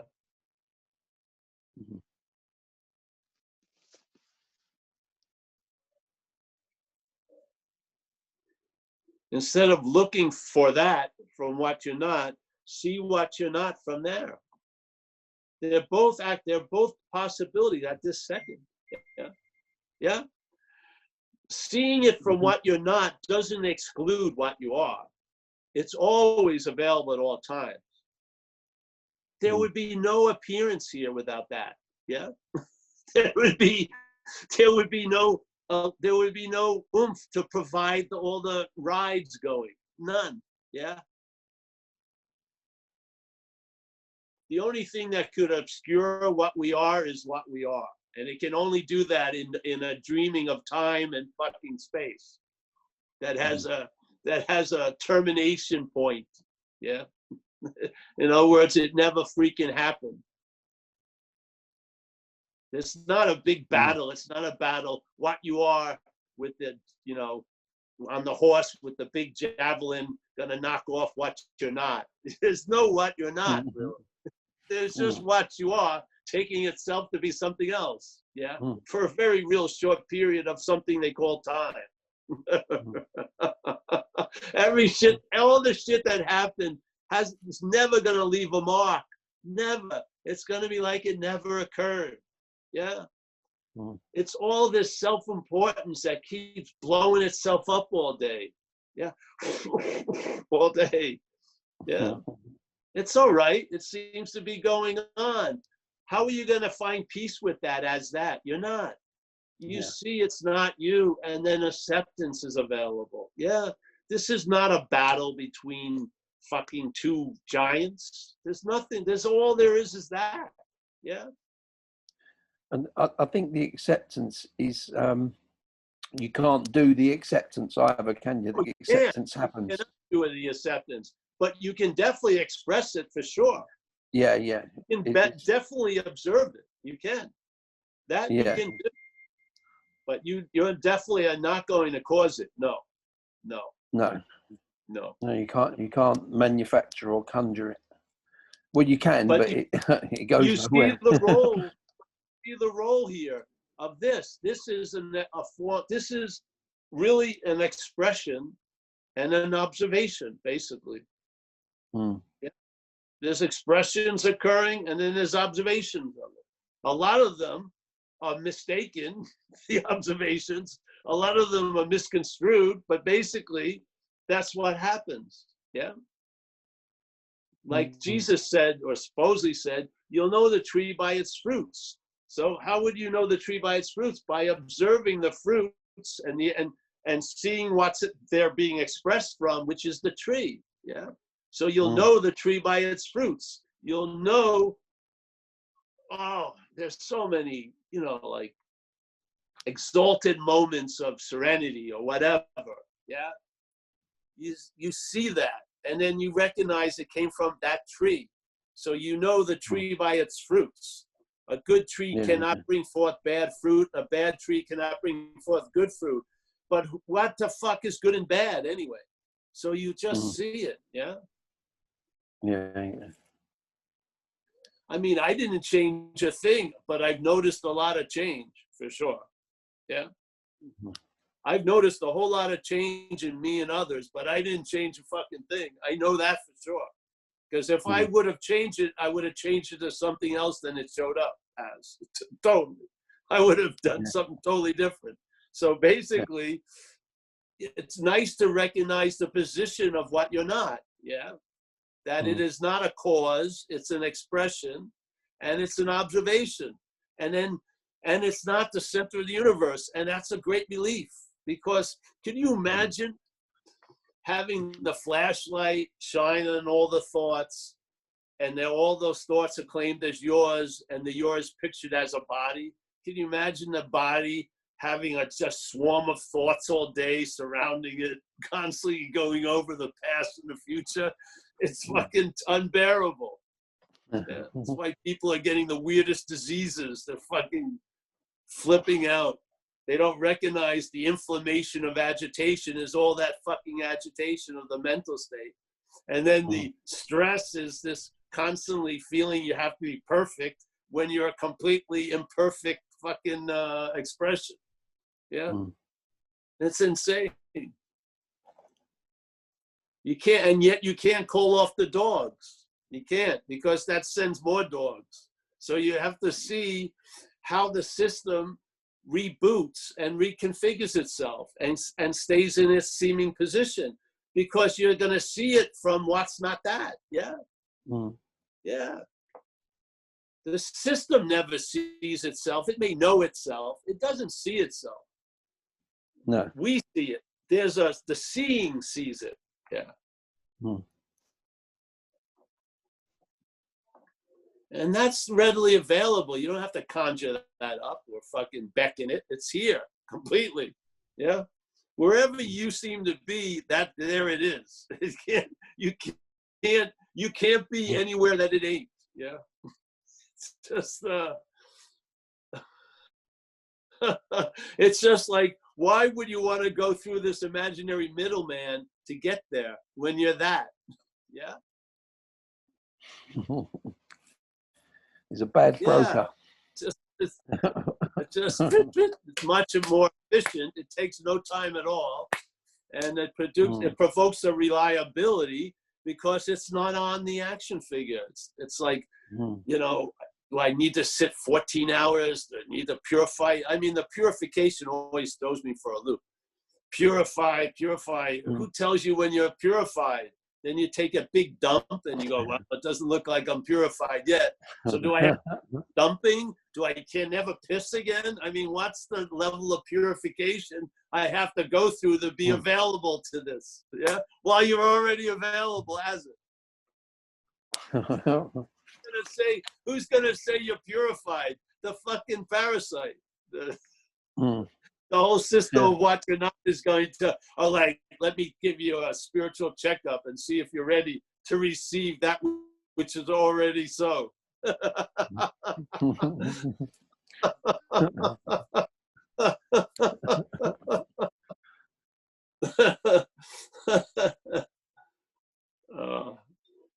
basically you got a few options. There's no choice, but options. You can see this life as a drama or as a comedy, basically. One or the other. Yeah. One provokes a traveling lighter. Yes. Yeah. Yeah.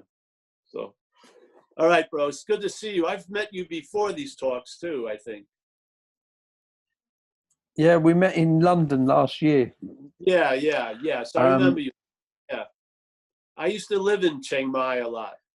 Yeah. Yeah. We spoke in London about that, about the spiritual trail to Chiang Mai. Yeah.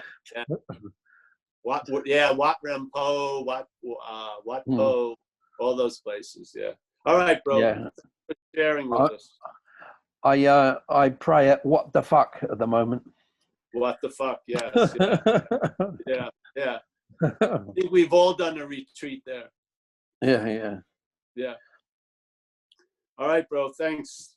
Thanks, Paul. Julia or Julie?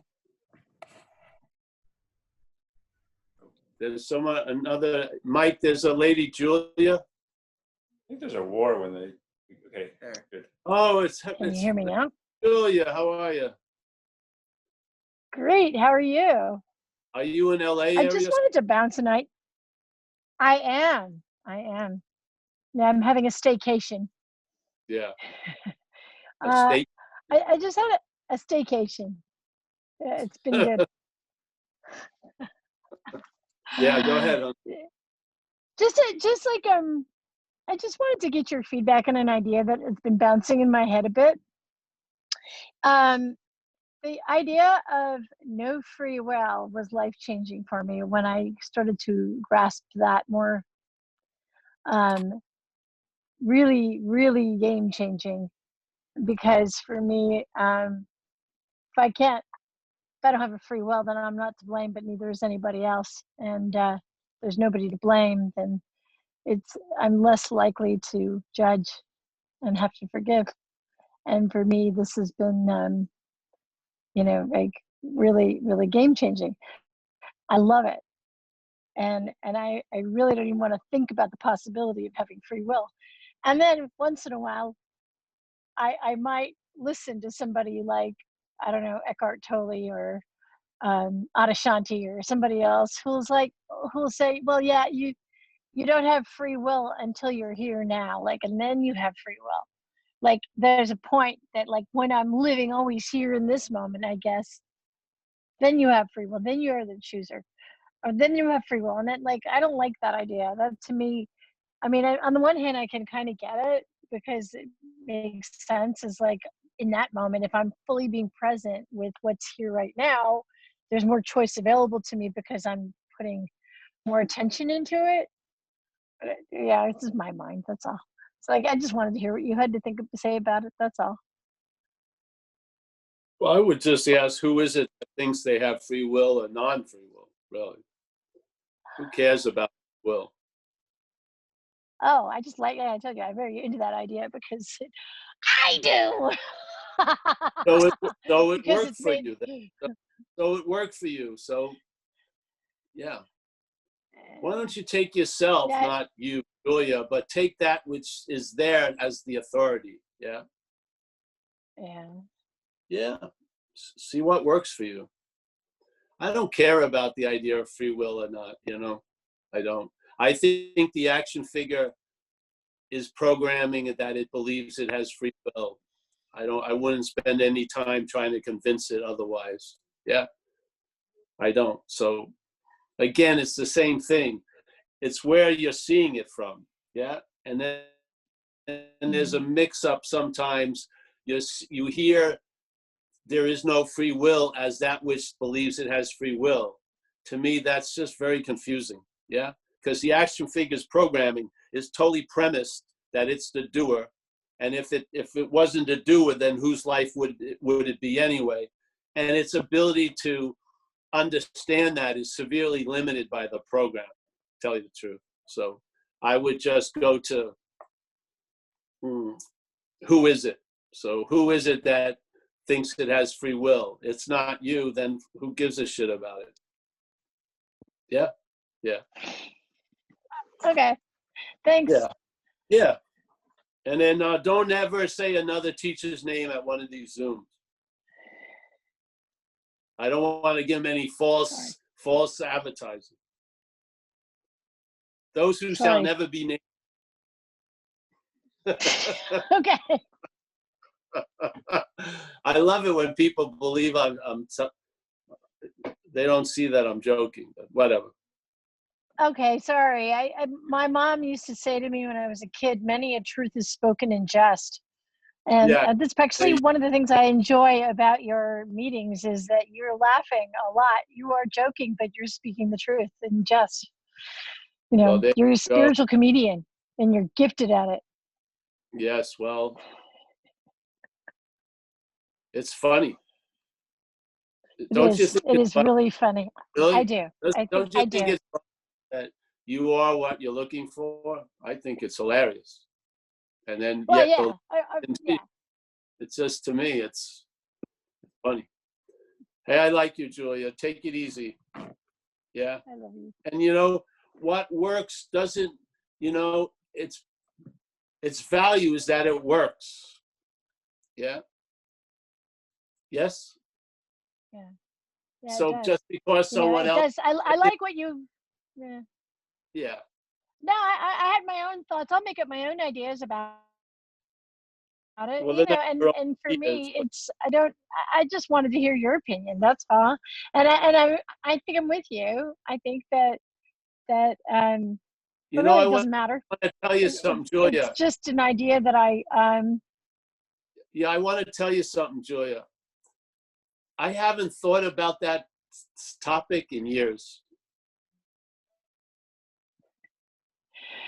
well, it's been a while for you that you've had this understanding, isn't it? So I just see it's so, because most people who are interested in that statement are coming from that which believes it has free will.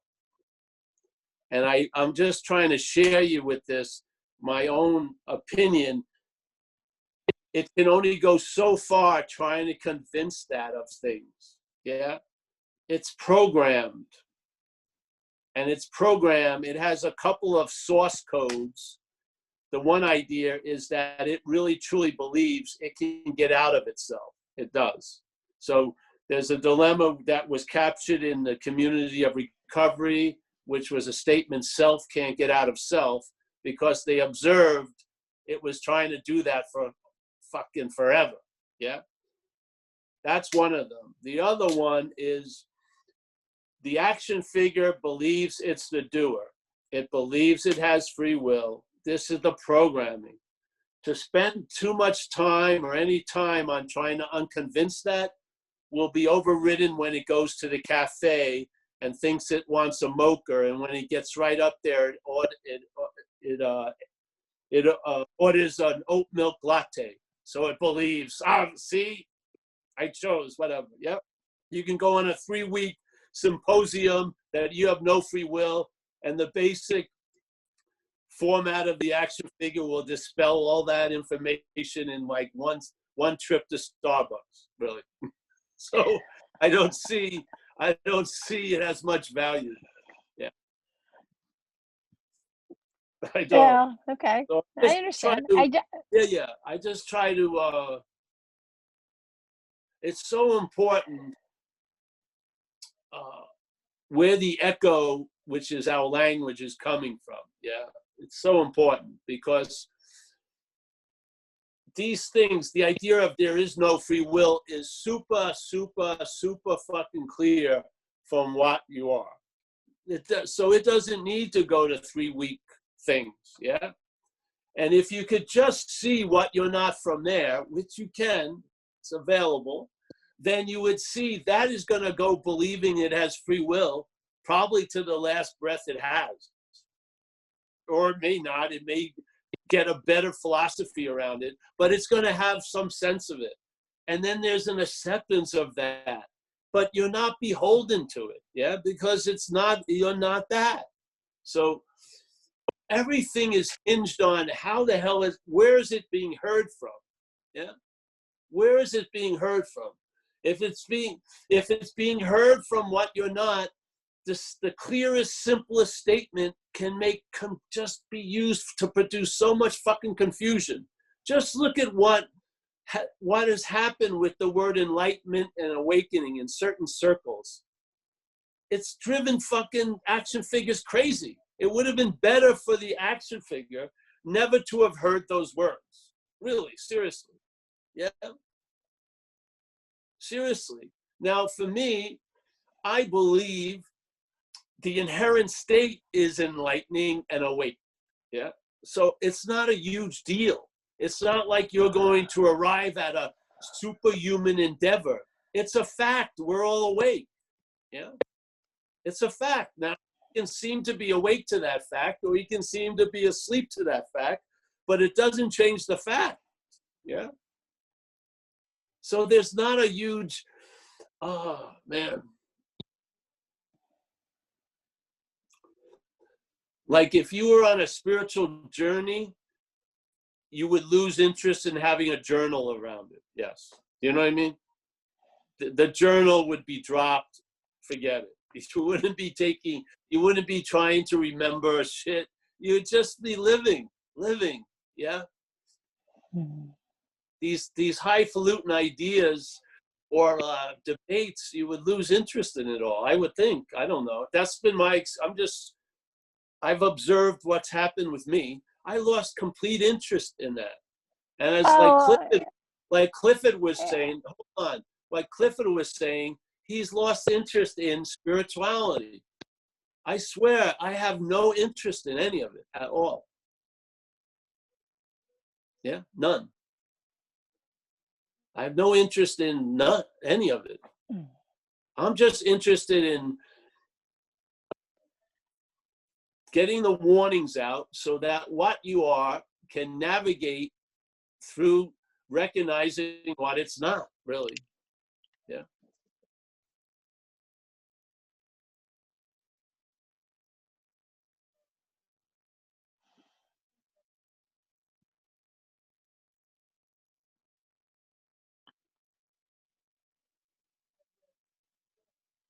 You went next one? Hey, honey, see ya. Thank you.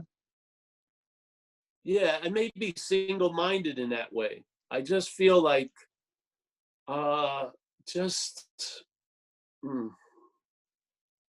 that's why, like, before Zoom, there were talks before Zoom. And in the talks, BZ, before Zoom, we would joke about questions, but in a way I was serious, and we sort of, the people that knew me, we never had any questions, because in a way we wanted to starve the answer from the addiction to questions, really, because the answer is right there. Yeah. The answer may be construed in a certain way that it provokes a question, but if you can starve that questioner, the answer becomes obvious. Or if you've gone to certain satsangs, maybe you had that day where that was the last time you ever asked a question. There was a certain point you reached where you saw a certain futility in things. I don't mean questions, because then we'll have no more Zoom. But there was a certain point where you saw the futility of the action figure trying to understand what's going on. It really did. I felt it. I felt I came to that. I realized the failedness of trying to know what I am through this mechanism, yeah? Trying to grab it with its idea, its understanding, and its intellect, and its this, and it's that. I realized it was impossible to get it, yeah? I realized it was impossible. It's never gonna be there to get it. It's never. And so that futility brought about an stabilized relief. It really did. So that position wasn't mistaken for other positions. It was seen clearly, and in that it was super successful. There was a realization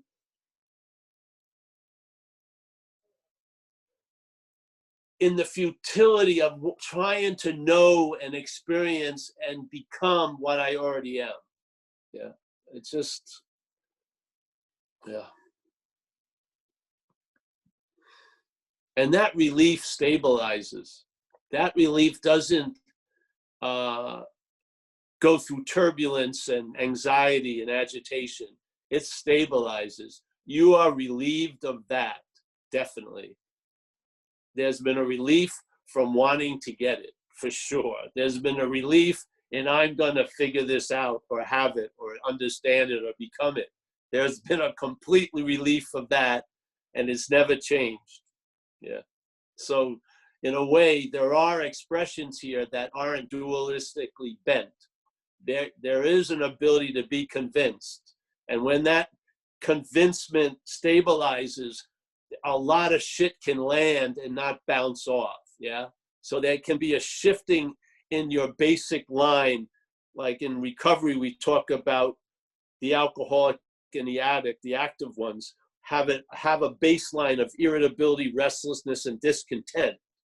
And then suddenly there can be a shift where that becomes a certain okayness, not based on circumstances or convincing oneself that they have value by doing and shit like that, but just a basic flat out okayness as a starting point. Yeah. That can stabilize. These ideas that are being introduced, if entertained and coming to a certain fruition, are not at the effect of duality. They do not come and go. They do not fluctuate in a certain way. The baseline doesn't fluctuate.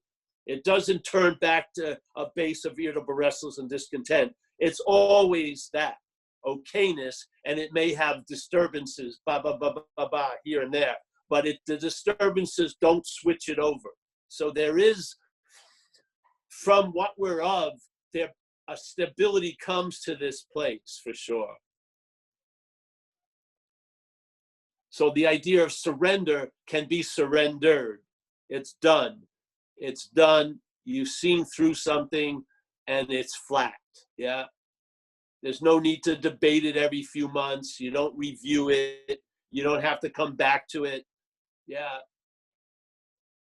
It's just,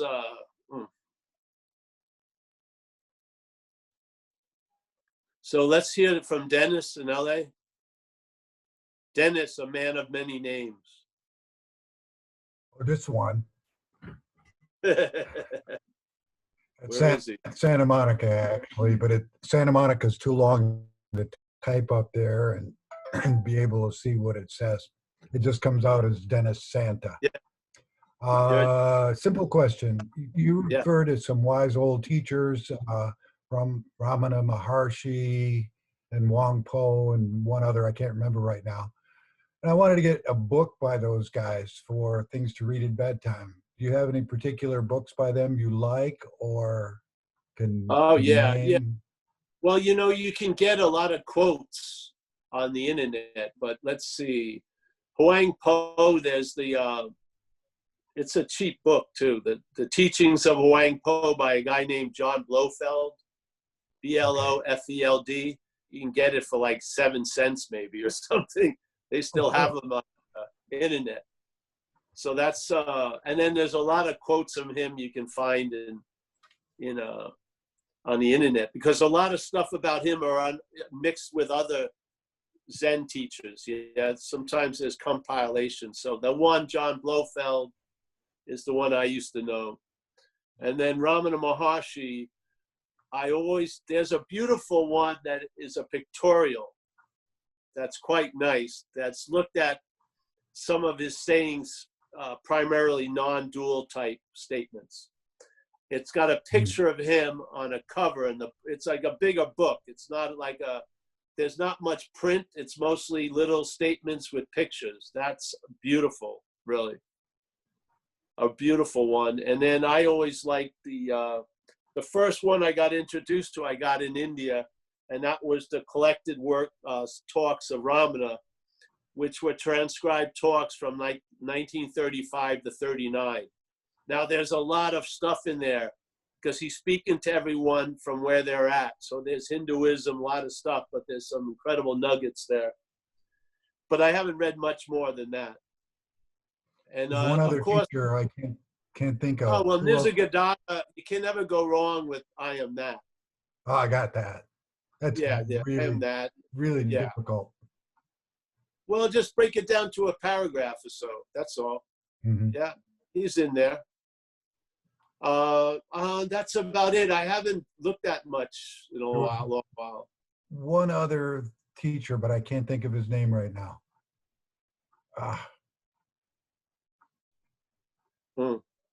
Ramesh Balsekar?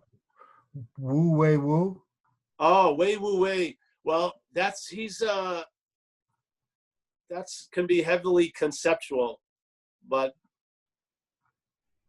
yeah, I would Ask the Awakened. Ask the Awakened. Ask the Awakened, I think.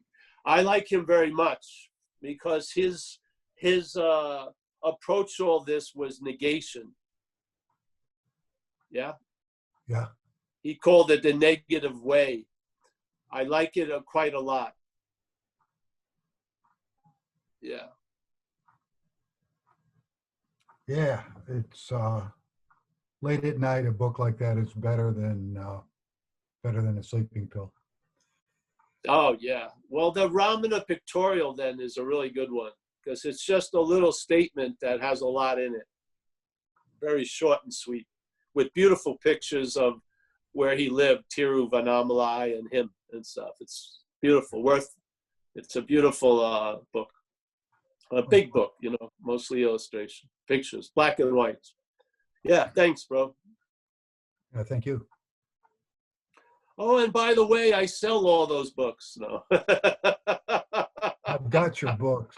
I haven't read your latest one. It's Yeah. sitting on the shelf. On Having Never Left, yes. And I watched a movie you were in last night, Traveling Lighter. Wasn't a porn movie. No, it was. That was my old action figure. No, not that one. Yeah, I did that. I haven't seen that one. I watched it last night. Was it all right? Yeah, it was good. Very good. Was I at the beach a lot? Yep. Oh, good. Yeah. I remember that. Yeah, that was near right where I used to live. Yeah. Well, great, man. Let's have another question. Ben looks like he's getting ready to go to sleep, so we let's get one more question. Anyone? I don't see any hands and none by chat. Hey, I got a question, Paul. Oh, who is that? Nick? Nick. Hey, Dimitri, I'm going to try to get in touch with you tomorrow, all right? Can you hear me? Yeah, thanks. All right, where's Nick? He's next to me. He's not looking like he's practicing social distancing, but all right. We have a glass wall right here. Jesus Christ. Yeah. So I'm trying to get the rules of the satsang down. So we can't mention other teachers, but we can mention Ramana and Wang Po. So do they have to be dead? Is that the requirement? Yeah, it's dead. Cool. Yeah. All right. I'll fall into line. Got it. They're the best masters. They're not going to bother you. I was thinking too for Julia to make up for it. She can go to Adyashanti Zoom and mention you. Yeah. Please. I don't want to even be known. I'm under the radar. I like it. Yes. We used to have, when I used to go to Staten Island, some of the people that came to the talks were mafia people, made men really. So we used to have a little joke that we were going to attack Adyashanti's army and have a big battle, and we were going to kick their ass. I think I'll put my money on the Zen bitch slap group. I'll have over all the other ones. Head on a stake.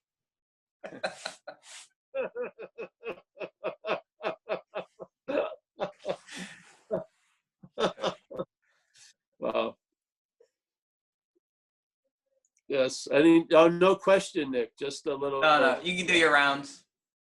What? You can do your rounds on the square. I'm good.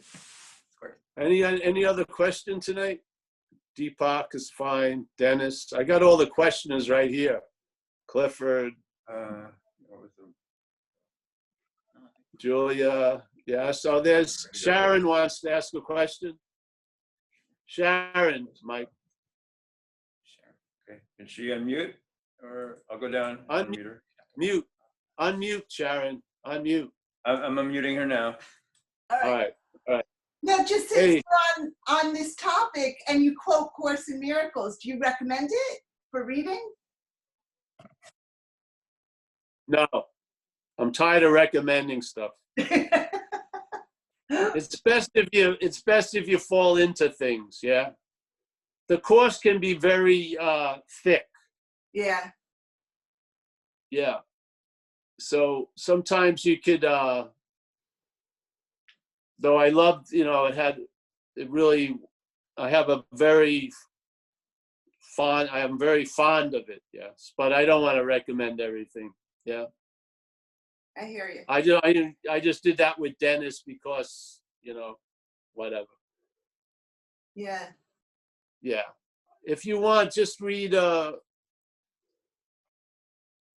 some of them are on Kindle or something, or right on the internet. No, I read it, but I just wondered if you would recommend it, like what your thoughts were about it. Well, it's up to where you're at. I don't know, hon. I don't know. Yeah. I don't think so. I don't think you need it, really. It was good at the time. Yeah, there's great Exactly. quotes. Everything is predicated at that. Yeah. It's always, it can be either at any time. Yeah. So, yeah, you know what I mean? Yeah. Sometimes something is very useful, and other times it's of a disservice. Yeah. Yeah. Where maybe you should just be free ranging now, or free forming. Yeah. I think I'm better without books personally at the moment, except I always love Ramana. I could always pick up a quote, but Yeah. So, yeah, and you have a living master. that's right. Oh.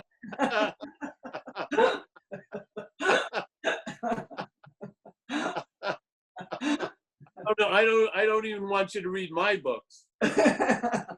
Oh, forget them. They were good at the time. Yeah. It was exactly. Yeah. No.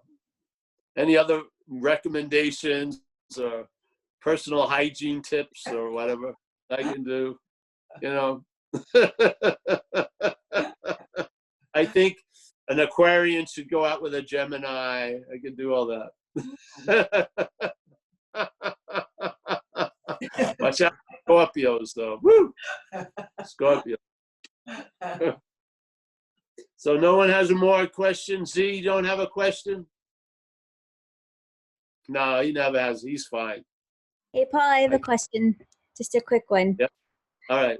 Hi, this is Shalyn. Can you still do these Zoom meetings like once a month or something after the pandemic stuff is done and you're going back to doing in-person meetings? Because they're really awesome. It's such a gift. Oh yeah, we're gonna extend it. Yeah, for sure. Yeah, I feel very fond of a lot of people in these squares. Yeah. I probably would have had much better relationships if I could have kept them in squares.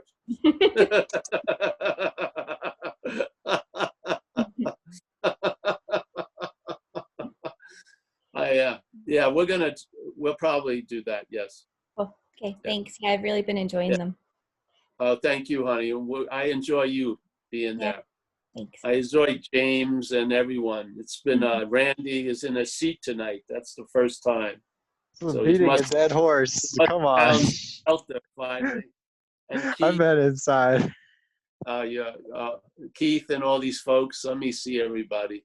So I'm going to go over. There's Howard. Howard, I appreciate you showing up every time. Appreciate it. Yeah. A lot about this is holding the space. So everyone here has a participatory position. question or no question. We're space providers, yeah? We are space, yeah? It's powerful, very powerful. Mike and Nick, very happy. Thank you for all the support. And if you guys want to come over but definitely with social distancing, yes. Yeah. You guys can come over soon. Yeah, come back, have a coffee. Dennis, very happy to continue to see you. Deepak, pleasure. Yes. Ben, happy to see you. You're almost up. I'm hoping by the time we end the Zooms, you'll be erect, vertical. Be like a miracle, a Zen Bitslap miracle. He can walk. We got George. Nice to see you, George. Bev, I don't see you, but nice to see you. Clifford. Yeah, love Chiang Mai. Let's see, I got James. Wait a minute, James just moved. Oh, wait a minute. All right, Sharon, very comfortable over there. We got Randy, Z, my main man, Stephen, Dimitri, Shalin. I have trouble with your name. I have trouble with Yariv's name, but I don't have any trouble with him. There's Joyce. We've got Richard in an incredible setting. What the hell is Richard doing there? Let me see this. Hold on, Richard. I like to zoom in. He looks like, wow. I don't know what's going on there, Richard. It's just my house here in Melbourne. Oh, Melbourne. Fantastic. It's fantastic there. Yeah. Nice to see you. We so much enjoyed your visit. Oh, thanks. I'm hoping to come back there. Right. I truly am. Yeah. Thanks, Richard. There's Julia who's wanting to go there. Stacy in LA. I think I saw you were asking a book about Ramana. The pictorial one is beautiful. It's a bigger book with black and whites. It's a picture of him on the cover. I don't know what the name of it is, but you'll be able to find it on Amazon. And it just has single quotes on a picture of Ramana's life. It's beautiful. Every one of them is a gorgeous statement. Yeah. Okay. Thanks, Paul. I used to get them for Christmas gifts and give them to people when I was a nicer person in the past. Yeah. And I always forget your name, honey. I can't see it. Rondine is there. Nice to see you. There's RK. He's lurking in the shadows. There's Donna. Donna, you're like a rock, Donna. Yes. Yes. Julie, Nancy, and I think that's it. Fantastic. It's such a pleasure to see everybody. And again, we do Wednesday, you know that, Saturday at 1:30, and then recoveries 10:30 a.m., Tuesdays and Thursdays, all Pacific time. And if you're interested, whatever, yeah. If anything else comes up, we'll put it on the website, the Zen Bitslap. Yes? So thanks, and also thanks for everyone for the support, yeah? I can't get unemployment because I never worked a regular job.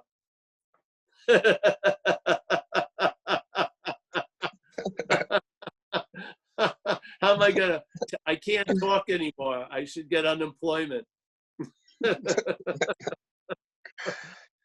So we appreciate it. We appreciate all the help. And thank you, everyone. Keith, good to see you. I'll see you soon, Keith. Come on over. Z, I hope I see you soon. Adios. Adios, guys. If you want to stay on, I think Mike will stay on a little while, right? And Nick? I'll stay on till the last one leaves. Oh, fantastic. All right, guys. I'll see you. Thank you. Bye. Thank you. Bye, Paul. Bye. Thank you. Yeah. Thank you, Paul. Thank you, Paul. See everyone.